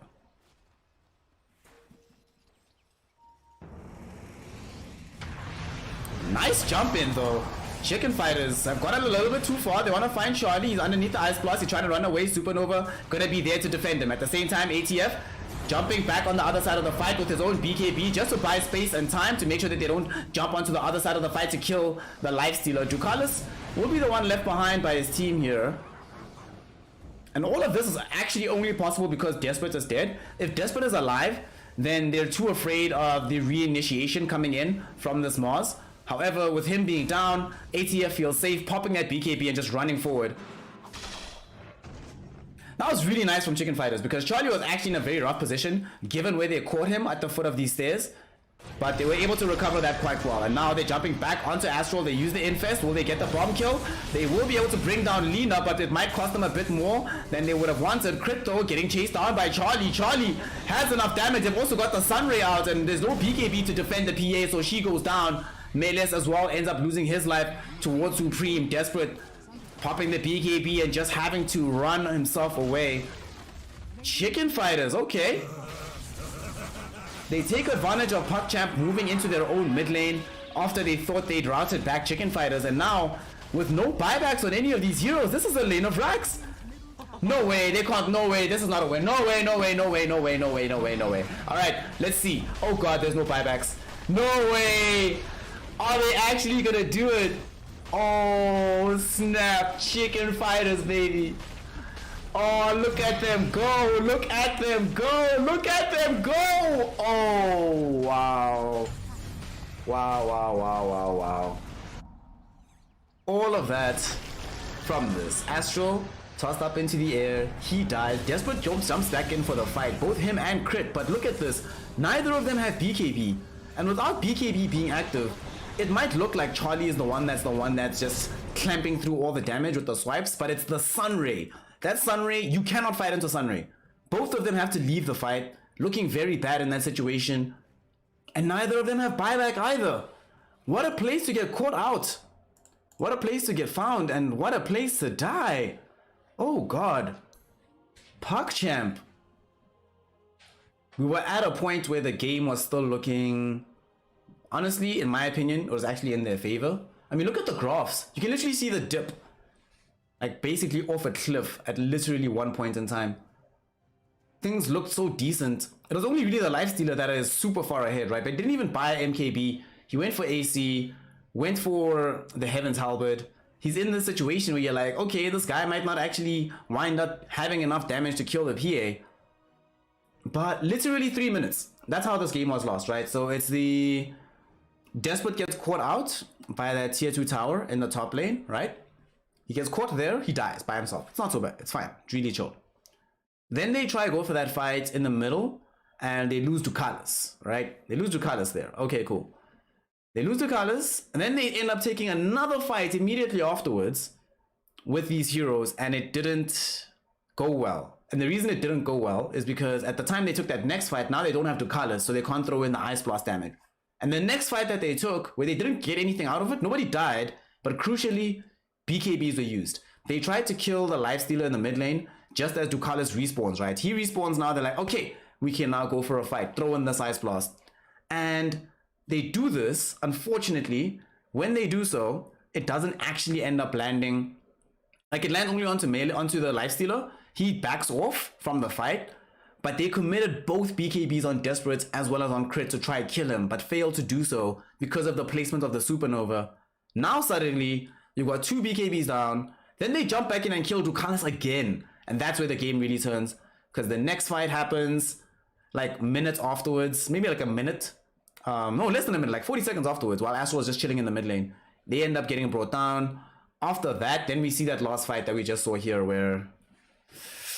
Oof. And because they know for a fact that Desperate's not in the game, right? They keep pushing. And they realize, wait a second, and they know he's not in the game, not because he's dead. At the time, Desperate is alive, but he doesn't have BKB. Without BKB, you can't reinitiate back onto this team. They're like, okay, Crit just died, but then Crit also had a new item in this fight. Does he have buyback? Probably not.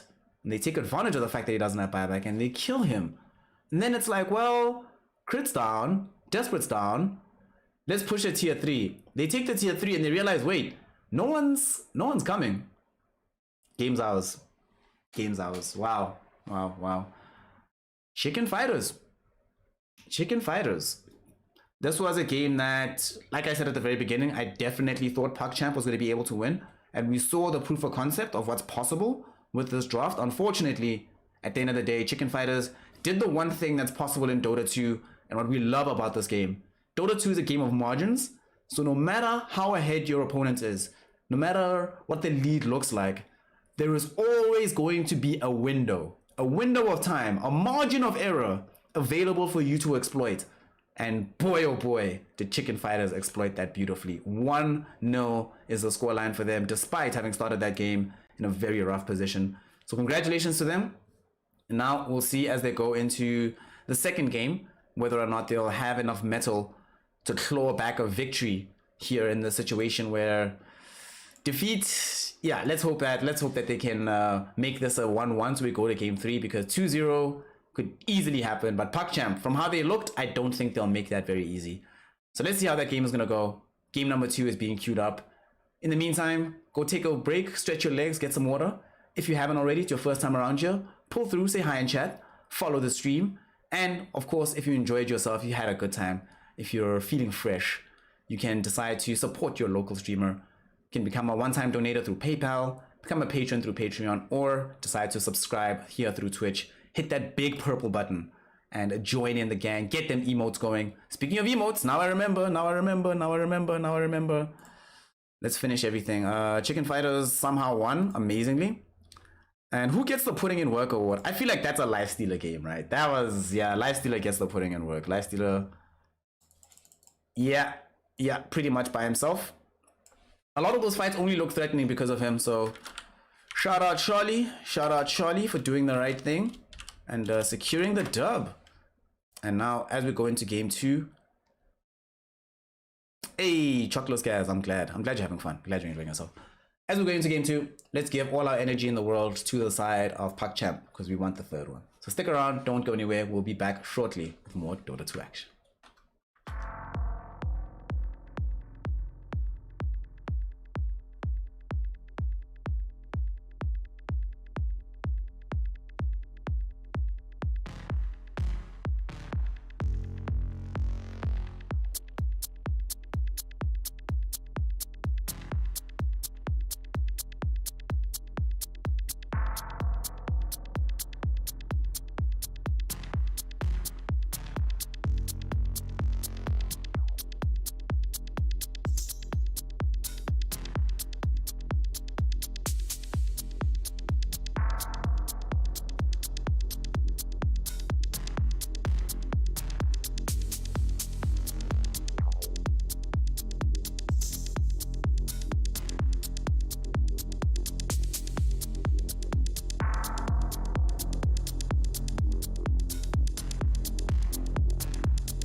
Ladies, gentlemen, and my NBA comrades, welcome back. Game number 2 in the Pinnacle Cup between Chicken Fighters and PogChamp will be continuing here. Game 1 saw Chicken Fighters take one of the, no. Let's not say they took a victory. They stole a victory right underneath PogChamp's noses. While they were asleep, they woke up and found themselves sleeping outside as PogChamp now have to fight back here in game number 2 and try force out a decider, or they're just gonna go down 2-0 like we saw Viking.GG fare earlier today, and we're gonna hope for a bit of a better result here today. We want more dotes. We want more dotes. We want more dotes. We want more dotes. We want more dotes. We want more dotes. Oh, dotes is nice. So let's get into it. Chicken Fighters playing on a dire side yet again, reprising their role on that side. PogChamp have still found themselves playing on red. Classic opener here that they go for. Grimstroke Jug. Grimstroke Jug, that's so old school. Not old school in the sense of like this goes way back, but old school in the sense that you're just trying to ensure and guarantee yourself a laning victory here. When you have this particular hero combination, not only is it very well scaling into the later portion of the game, but crucially in the laning phase, laning is, you can't beat this lane. Like, I don't think I've actually seen a Juggernaut get beaten like properly in lane, getting dumpstered when there's a Grimstroke there to back him up. They also have the obvious kill combo to turn around onto the Mars if need be, if things do go and trend in that direction. So definitely a fan of this early pick here from the PogChamp Chicken Fighters. Second phase for them, or first phase, they went for Mars with the Winter Wyvern. Unfortunately, there's no Phoenix, there's no Snapfire. Does seem like they were I love that they're just like, nah, y'all, no one's playing this, no one's getting this today, sorry. No one gets access to Mars with Snapfire, Mars Phoenix, not happening. Do see now Tusk to follow this up, and there's a Earth Spirit on the other side. I kind of would have liked to see the Earth Spirit for Chicken Fighters. I really like the Earth Spirit with Mars. And there's a lot of damage that comes out in the middle of the arena when you have Magnetize to follow it up with. To make matters worse, when you have this Earth Spirit on the other side now you have, in my opinion, the best support combo in the game for the Inkswell. Rolling Boulder Inkswell is crazy. Absurd amounts of team fight. We saw from Viking earlier that they weren't able to make it work, these two heroes together, but it wasn't the cause of the heroes. The heroes are not really in question. PogChamp, how will they respond now after this next pick from the Chicken Fighters?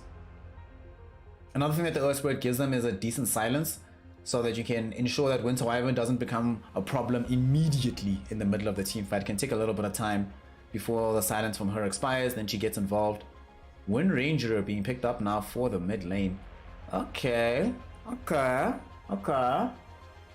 So pause 2 Wind Ranger, I imagine, for Supreme here. Wind Ranger is actually fairly decent against Juggernaut. Can be like surprisingly decent.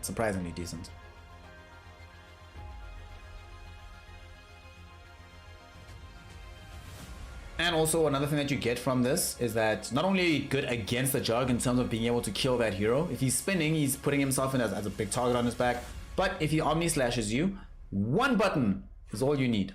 Then you're Gucci. Then you're fine. And you don't have to worry about that damage no more. Now we see Pinnacle Cup, PogChamp. They want to find themselves holding that cup. It's their first game here in this tournament.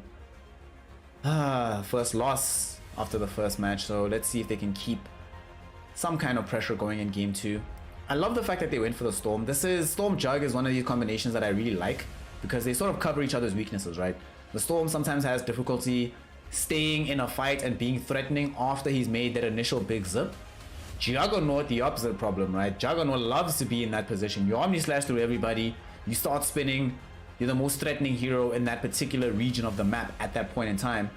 And then while you're doing that, normally you hate afterwards when you feel static and you're like, well, this sucks, I've dropped the entire load. But then Storm Spirit is able to cover you by making sure that he's picking off targets that are around you, slowing them up, not allowing them to close the gap and kill you. I also really love Earth Spirit plus Void or Storm Spirit. These Spirit Bros movement around the map, anywhere they are, guaranteed kill. Another hero as well that does really well with Inkswell on top of him. And you also get the double electric vortex through Soulbind. And if you pick up the Aghanim Scepter, you get a free black hole. If obviously you're Soulbind, but still, can be pretty incredible. So very decent pick here for the Storm. And also it can lane decently against the Wind Ranger, which I think is one of the more important things. You do not want to allow Supreme to have a dominant matchup in the mid. For the third phase, they banned Faceless Void and they banned Anti-Mage. Two heroes that could really complicate the life of not just the Juggernaut, but of the Storm Spirit. Take out both counters to both. Leave space in the draft in the event that Chicken Fighters are going to do something weird. But they're like, which are the big carries we don't want to play against? Take those out. Cool. We then pick Sand King. Lifestealer, I believe, is already banned. So because Lifestealer is banned, they don't have Void, Anti-Mage. Sven's actually really good for this lane. Yeah, Sven is actually one of the better ones. They were going to struggle somewhat with being able to deal with melees in lane, but I think this definitely fixes that problem. You also have Kill Threat now. Not necessarily on melees, because you'll probably have the Burrow Strike, but Astral, Ducalis, whoever's there top with him, will have to worry about Tag Team, Stormhammer, or just Stormhammer, Arctic Burn to slow you down. Okay. Last pick Sven. Okay. So the question is, how do y'all feel about this? Me personally, when I'm looking at these two drafts and I'm considering the last pick of the Sven and his potential involvement in the game, in particular how he's going to be moving in the team fights, I like the Sven for two reasons. He's going to buy BKB, which is definitely necessary for this game. You have to have a BKB carry. You just had to. Against Storm, Earth Spirit, Sand King, there's no other option. But crucially, you also needed to make sure that you have a hero that can fight throughout the game versus the Juggernaut. Juggernaut versus Sven has always been one of those matchups that Juggernaut is very unhappy to take. Bonus armor to everybody thanks to the Warcry. The hero itself is just really, really beefy and quite difficult to bring down as a Jug. And crucially, Sven gets a natural steroid thanks to the Great Cleave, so he doesn't have to buy a farming item in the same way that you do, and can still participate in some of the earlier fights. So often Juggernaut happens to be one of the heroes that is able to put himself out there first as one of these carries. Unfortunately, with Sven, that doesn't always happen, and when you do get to those fights, you find yourself somewhat behind because Sven is just feels so strong with the initial engagement. So we shall see if they have what it takes to somehow deal with this, but here we go. Game number 2. Game 1 did go very decidedly. I'm kidding. Oh man, I really want people to have watched game 1. That was some of the most fun Dota I've seen in a long time. At least a fun end to the game. Alright, now that we're in the game though, we're gonna have to put headphones on. Feels bad. Feels bad. Y'all don't get my luscious locks no more. So, PugChamp versus the side of the Chicken Fighters. I will leave it until the horn sounds and then I'm going to be closing the bets. So, make your predictions, make your bets, make your decisions. You have a limited amount of time left. Chicken Fighters would definitely love to start this off with a fight, but also PugChamp are loath to do so, given that their draft will need very good laning phase in order to succeed and go well. The correct decision. Alrighty. Submissions are closing in 10 seconds. Make your bets. I'm about to close it. It's time. And closed.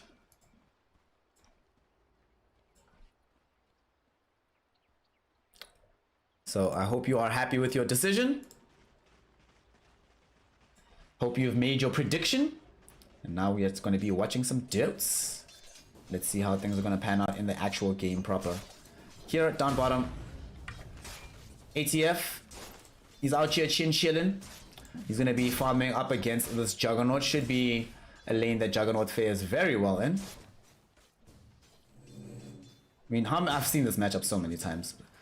And especially with the Grimstroke as backup here. Crit will be able to find some pretty decent farm for himself for the most part.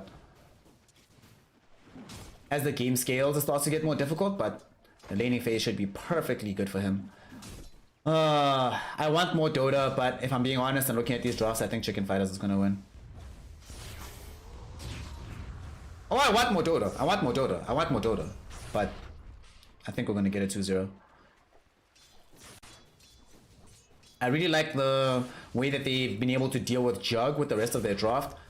Like, both 1 and 2 positions on the side of Chicken Fighters do not suffer at all versus Juggernaut. You have this Winter Wyvern who's able to break up so many of these fights, and not just break up the fight, but give you some hard disable against both Storm Spirit and Juggernaut. You have the Tusk that provides you BKB piercing disable, so you can't have spin TPs out in this game. And they only have the one hero, well, technically two, to get them out of the arena if it ends up being popped out on several targets. So Chicken Fighters should be able to figure out the game for the most part here and do well for themselves. Melis. What does one do here as the Sand King? Not really a lane where you can really assert yourself, unfortunately. There's a lot of harass potential from the Winter Wyvern, but also regrettably, provided they have any vision in the lane, you feel very exposed playing against Sven. You know he's going to have at least 1 point into the cleave. That means a lot of harass goes your way. For now though, they are doing a good job of preventing him from getting that much farm. Only 5 CS for the Sven at top. Here in middle, Supreme versus Desperate. This should be Desperate winning things out in the laning phase of the CS. Oh, mid lane, or bottom rather, crit. Trying to put some damage onto Era with the spin. Not going to be able to find it now. Instead, Ducalis has found himself coming a bit too far forward. And ATF will take advantage of the positioning and will be able to get the kill. At the same time, Charlie also manages to run down Melees in the top lane. Jeez, what a perfect last pick for this Sven. Honestly. One of the best heroes in the lane versus the Sand King. The aforementioned issues against Jug later. I would say one of the best heroes that was left in the pool. That could still give them everything they needed. And oh my god, they're going to get another kill in the top lane. Charlie throws out the Stormhammer. Followed up by the Splinter Blast from Shibe. And they're not done just yet. They're going to put more harass onto Melees. They're going to force him to use the self. Like, you just got back to the lane, you still have to use the self, fam. Stormhammer, is it going to come out? Yes, it does. They find the stun. Do they have the damage? Melees goes in with the Sandstorm. They lay down the Sentry Ward. Melees does get back. Pop the first of 2 salves that he bought to come back into this lane with. He had to buy 2 salves. He's got 6 CS. And almost all of it has gone towards buying additional regen. That's why he's sitting only with this Bracer in the lane right now. And literally nothing else to his name. Really been a rough start to the game for Melees. Desperate though has been able to hold it down. Making sure to get a pretty sizable lead here over Supreme in the mid lane. I don't think this situation changes really anytime soon.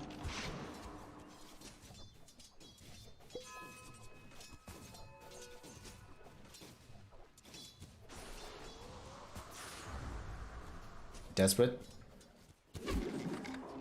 Be careful, fam. Shackle shots. Oh my god, are they gonna kill him?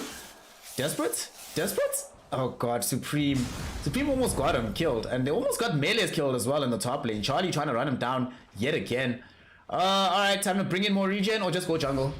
Honestly, like, so much of the gold that the Sand King is utilizing is going just towards regen that it might honestly be worth it to just start jungling now. Radiant's courier has been killed. You're also able to take out Crit's courier down here in the bottom lane.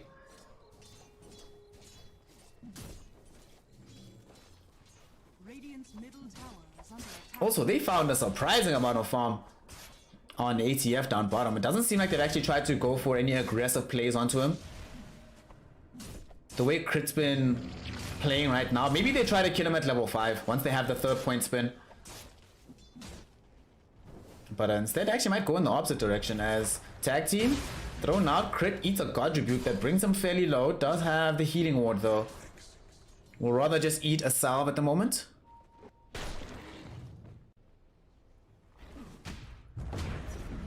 Shibe just find himself having to play around Astral at the moment. Dire's middle He's tanking some damage, it's all good. Also, I noticed that down bottom, somebody actually just mentioned it in chat that Era's been body blocking the bottom camp to deny them the pull. That's why you see where the equilibrium is right now for chicken fighters. It's almost always in their favor down bottom. That's why they've been able to get so much farm on the Mars. Desperate. Zips away from Supreme. Era was in the vicinity as well, looking for a way to jump in. They get the eye shots out. They do have the tag team as well. However, nice Vortex. Astro! What a player. Heads up play there. He rolls in to kick the Storm Spirit away instead of kicking Supreme into a more dangerous position. Astral almost died to the Splinter Blast, but the power shot from Supreme from downtown, he's able to find it. Woo! Nicely done there. The chicken fighters, this rotation took a while to accomplish, but they stick around long enough to still be able to secure a double kill for Supreme. Sure, it doesn't land a kill onto the Storm Spirit. Desperate actually tried to zip in onto Supreme and get this life back, but the shackle shot immediately connects onto him onto a tree. Now he's completely out of mana, and then able to make one shallow zip back across the river, but Supreme's life is protected. Oof, that was lovely. Lovely, lovely, lovely situation that we just saw there from the chicken fighters. Fantastic rotation from the Tusk. He recognizes that he's done enough to secure this bottom lane for ATF. He's been blocking this camp, been preventing them from pulling back, has secured a lot of farm and experience for the Mars. So now he goes middle, and his presence there does draw several heroes from around the map to come there, but they still do manage to get 2 kills. One of them crucially being on Melis. Melis is just having the worst time. 2k net worth at this point. And he is actually, he's pseudo jungling. He's like dividing his time between the jungle and some farm in the lane itself. However, this does mean that Storm Spirit is going to be their only real source of team fighting and initiation for a while. Sand King just will not have the capability to involve himself in that way. Astral might also end up losing his life here. Nice kickback, but this time around, Desperate. Oh, snap! Splinter Blast actually kills him. Desperate, by trying to help, unironically got him killed. And now might be in trouble himself if they could land a shackle shot from Supreme. It doesn't seem like it. In the top lane. I want to see what Charlie has in respect to Melis. Melis still just has Bracer Brown Boots. Yes, you're very sad about this, especially when your opponent has like the #1 net worth hero in the map as their offlaner, erstwhile your bottom net worth on the map as your team's offlaner. Never a good feeling. To be fair, you can't necessarily see the net worth, but you can feel how the game is going. You can feel how the game is going. Melis just gonna get brought down. His life gets harder. They already have this observer ward here on the high ground to scout out this triangle farm, so they can take some on the way out and or continue coming back every time they feel that Melis is in danger or poised to get anything resembling farm.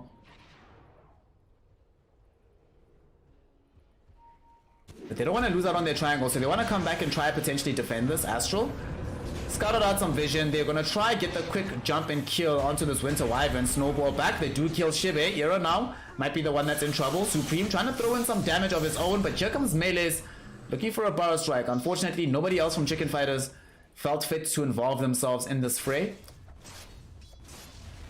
Sven is pushing out the top lane. The Mars was jungling, but he went back to base just to prop up some of his own mana. So neither of them really interested in coming through middle. They're like, hey, y'all are on your own. Probably looking for just this very early Blink Dagger for the Mars. Mask of Madness already accrued for the Sven. What do I think about Unique versus Extremum? That one's actually a tough one. I haven't been impressed by Extremum lately, so I'm gonna say Unique. Crit is about to die bottom. Omni Slash will not save him. He's gonna try spin afterwards, but Sven right here with the damage. Charlie more than enough to just eviscerate him. Desperate? Gonna find himself getting Winter's Curse. They're gonna set up for this fight. Charlie has Stormhammer back online very shortly. Spear of Mars thrown back. They don't even need the Stormhammer. They just have the damage, and they just roll onto Astral as well with the Snowball. Look at them go on the side of Chicken Fighters as they bring down 3 targets down here in the bottom lane. Starting off with the Juggernaut, ending up with the Earth Spirit, and as a bonus, getting them the tier 1 tower in the process.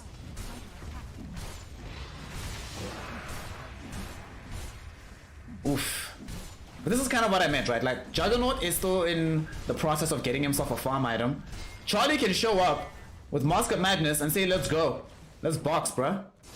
And there's nobody on the map that can really fight him at this point in time. Radiant structures are fortified. They're at least going to be able to find the deny on the tier 1 tower in the mid lane. Radiant's middle tower has been So there's that. It's not all doom and gloom. Still lots of gloom. Lots of gloom and lots of doom. It's very gloomy right now. Not looking like the easiest game whatsoever for the Chicken Fighters. For PUGChamp against the Chicken Fighters. 3k gold lead for Chicken Fighters. Sven hyper farming. We saw Supreme already had the Javelin into building into BKB next. Unless he wants Ags. Ags would also be amazing in this game. And Crit still needs Battle Fury. He's not going for Maelstrom even. Just going straight Battle Fury. You know how long that's going to take. Here's the Maelstrom for the Wind Ranger. Fight might start out in the top lane. Melis. Is he going to die? Yes, he will. Got himself caught inside the arena. And they are going to be able to bring him down. Look at Era as well with the snowball directly onto Ducalis. They also had the eye shards out. There is going to be a Winter's Curse stalling out both supports. Desperate still able to reach out onto the backline and bring down the Winter Wyvern. Era will also take a tumble here. It's a 2-2 trade here on top. And they're going to try and make it 3-2 as Desperate using the last remnants of his mana to dive forward. He does get speared back. However, the right click with the overload charge is still enough to proc out and get the kill. 3 for 2. Melis dies again, but who cares when you lose a support? dire structures. As you did manage to get a core, and Crit shows up without having committed any real spells. So now that he's here, Supreme won't really feel safe closing this gap. Even though he knows he'll survive the Omni Slash, why take an unnecessary risk? What if you get rolled on and silenced and you can't win run? So they're just gonna let the tier 1 tower in the top lane go. Chicken Fighters fought hard but end up losing.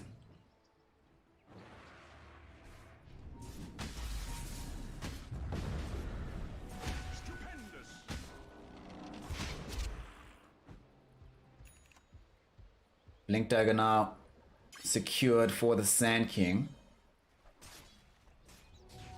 What do we do with this is the question. PUGChamp have definitely been waiting for this item because Desperate, yeah, no, it's been a rough game. Hasn't been easy. Now he can at least take some time not having to be the one at the forefront of the farm. I think he also has his Orchid now as well. Yeah, he does. So Orchid and Blink, they would love to reveal these melees.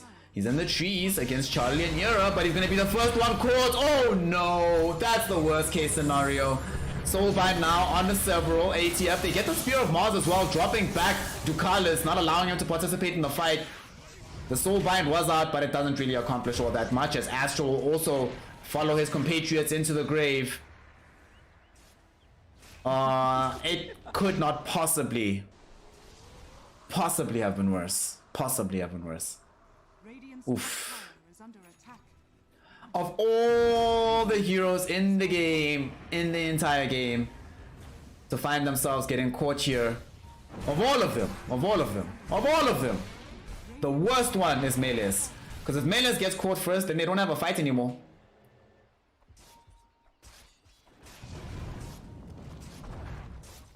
So, regrettably, they do wind up losing out in that situation. Tusk buys Solar Crest, or building into Solar Crest, only has the medallion for now. It's a little bit of damage boost for them. They're gonna try and take a fight now. Supreme, oh, caught out, epicenter combo. Is there enough damage? No, he's cool, it's fine. Supreme's going for this one, but Supreme's not gonna find this one, and now suddenly Supreme is the one that's in a kill threat of his own. Yes, indeed he is able to help bring down Desperate.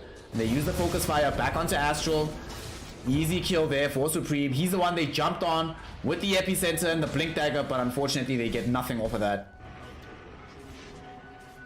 And now they've revealed like the previous time after they killed Sand King, they might not have actually seen the blink dagger because of how quickly he died from the Sven. This time around though, they definitely know that the blink dagger is in tow, so they can play appropriately and more safely. Winter's Curse onto Crit to start things out, but maybe not the best hero. They'll rather just turn their attention back towards Ducalis, just grab the easy Grimstroke. And with the death of the Grim, and the medallion on Tusk, and the Mask of Madness on Sven, Radiant's middle I'd say the next time they get a quick pick like that, they're gonna go into the Roshan pit without a doubt.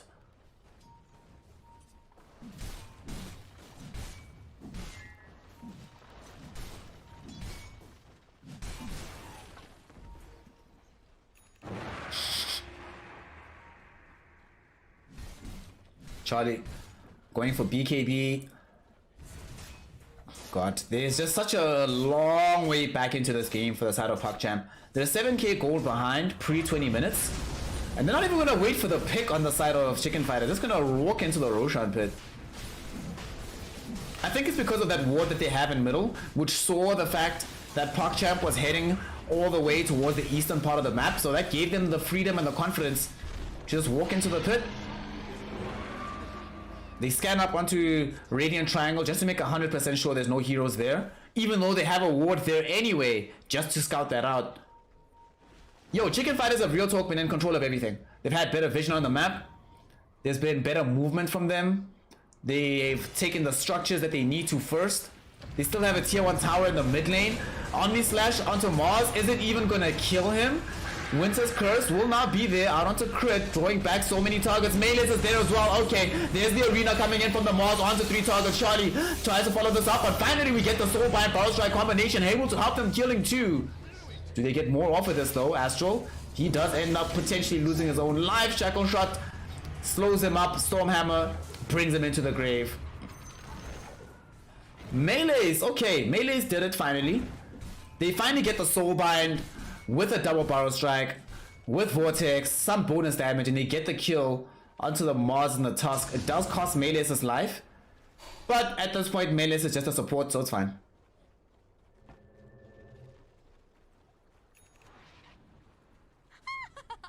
Really want to see a replay of that fight though. There we go. That's what we want to see. Show us. So Omni Slash was thrown in as the first spell, right? It finishes the beautiful Winter's Curse from Shibe. Also interrupts this nice initiation for Melee's, but it's the Soulbind that allows them to really take this fight. Double Vortex, triple Barrel Strike in fact. And all the damage that was tanked by the Mars initially eventually ends up being enough to take them over. Astral, unfortunately for him, he can't escape because Stormhammer will chase you no matter what.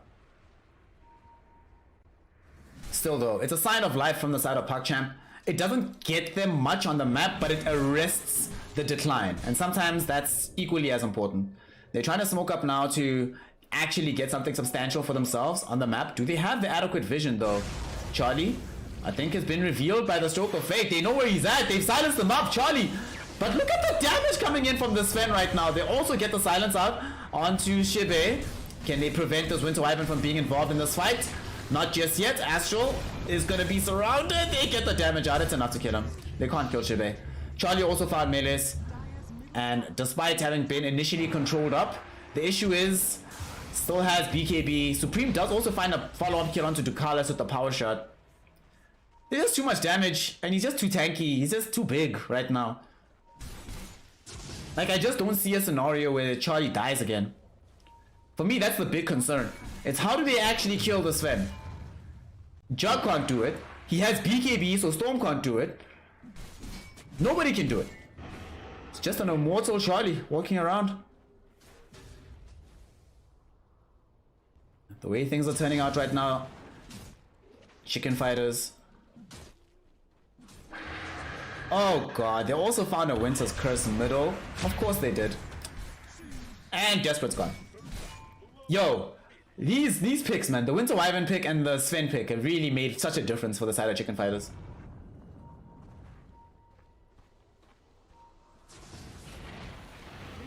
In terms of raw impact, probably a little bit higher on Charlie, but Supreme on the high ground, just gonna chase forward onto Ducalis. BKB with the focus fire, and they have the Maelstrom active, so it just eviscerates the very unfortunate Grimstroke in that situation.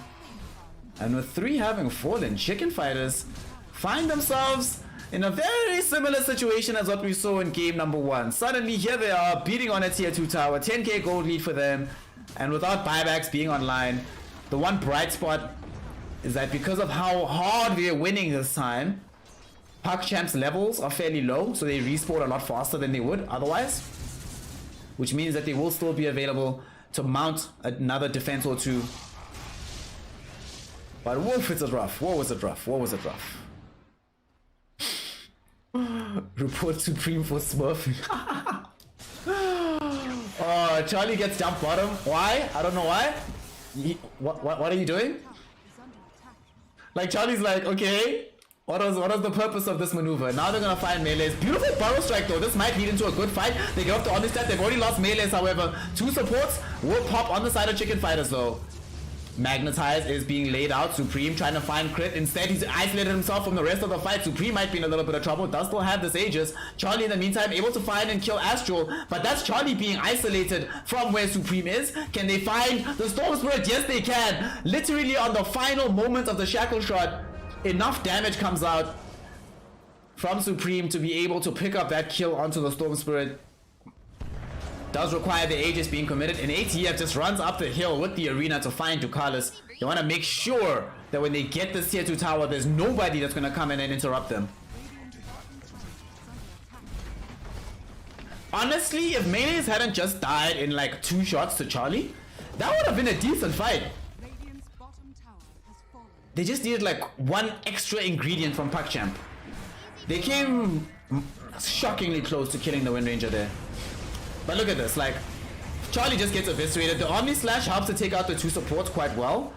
But unfortunately, Supreme, look at the Shackle Shot. Oh, what a time to be alive. And the last hit ending up with the kill onto the Storm Spirit there. An amazing job being done by Supreme. Charlie now building into a Daedalus. 4k gold. Well, 3k gold more or less ahead of this Juggernaut. He's the one that looks like he's living up to that name. You think they can win game 1 against Ghost Frogs, Chicken Fighters? I think they can. I think they can. Didn't Chicken Fighters take like... There was a game that they played against Ghost Frogs like maybe last week or something? Didn't they go 2-1 against them? Dire's top tower is under attack. Whew. The odds right now are 34 against the side of Chicken Fighters. So if they somehow pull out a victory from PugChamp and you bet on PugChamp, damn, it's gonna be a pretty hefty return, but it's highly unlikely. Supreme just being forced to use BKB. Desperate definitely does the right thing there. But that's not on you, cuz. That's not on you, fam. What were you supposed to do? What were you supposed to do? Seriously. He does what he's supposed to do. Uses the zip. Oh, Ducalis actually almost died just from the cleave from Charlie. And they're now going to try go for the counter kill. Winter's Curse, however, preventing the follow-up damage. And they also make sure that they jump back to kill Ducalis and Melees. Charlie still alive. Now kills crit. The game is over. The game is over. PugChamp have had enough. They've seen enough. Charlie with a triple kill. And with that, goddamn. That's a rough one. That's a rough game. Chicken Fighters secure themselves a W here. They get the dub. But I don't like what I just saw. I don't like what I just saw. There were so many scenarios in this game where it just felt like PugChamp were just playing out of their depth. And the main issue for me was that top lane. They needed to do everything in their power. Literally everything, right? No price is too high to ensure that our big man, the Sand King, doesn't end up falling in that situation. Because if you don't pay this heavy price, if you don't pay this large burden to actually reliably ensure that Melee survives, gets his farm, gets his items, you can't initiate fights. If he goes into a fight, he ends up dying almost immediately.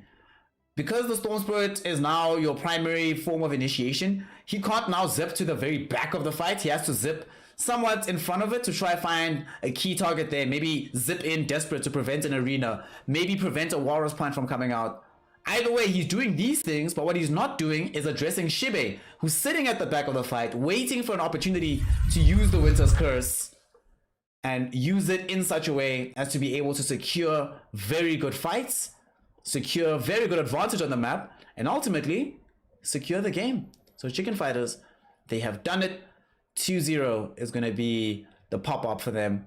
So yeah, damn, I am I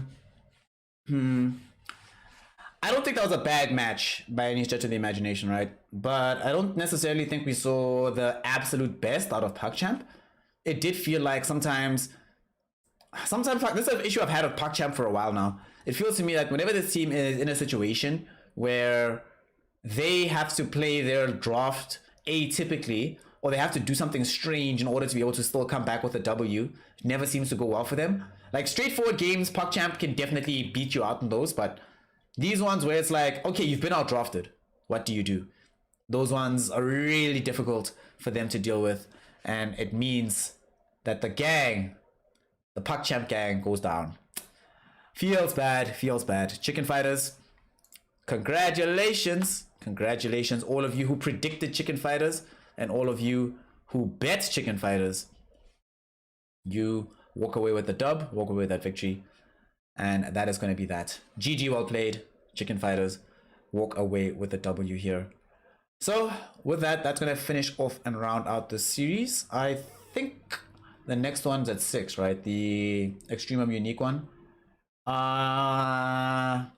Unfortunately, I have bad news for y'all. Unfortunately, I will not be available. I will not be available. Unfortunately, this will be the last one for the day. This will be the last one for the day. So there will be no...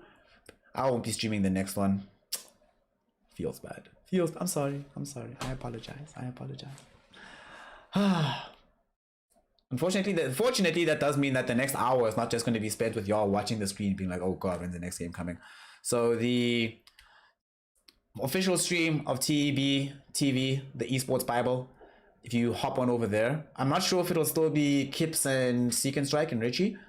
Obviously that duo is amazing, so if you had enough fun here, you can definitely take my recommendation to go over that side, because you'll certainly enjoy those matches. It might be Alvaro though, because there's a large coterie of people who I sadly wasn't part of. It is what it is. With that, Pinnacle Cup, at least for snare casting, is over for the day, and I'll be back tomorrow. Tomorrow we're doing I-League.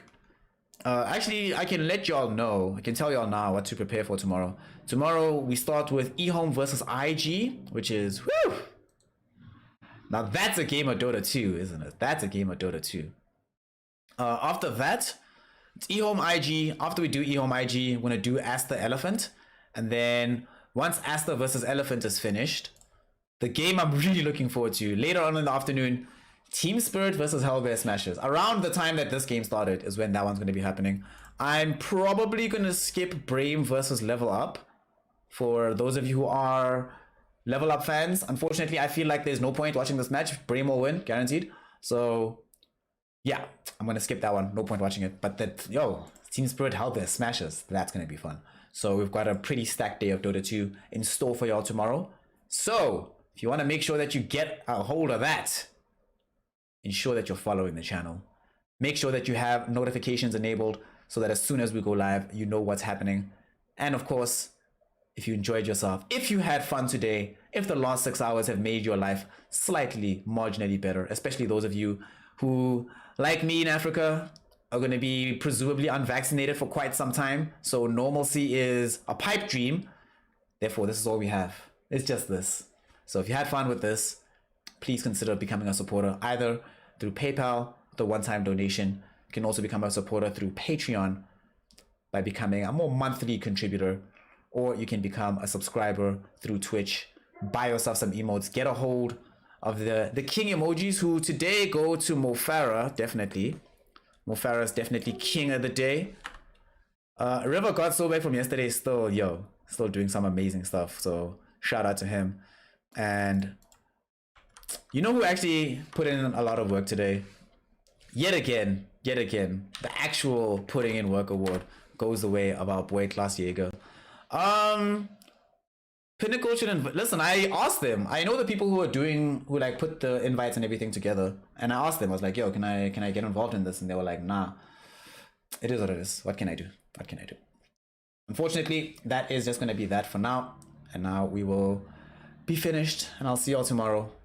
I love y'all. Thank you for everything, and I'll see you for some more incredible Dota 2 action.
We must remember.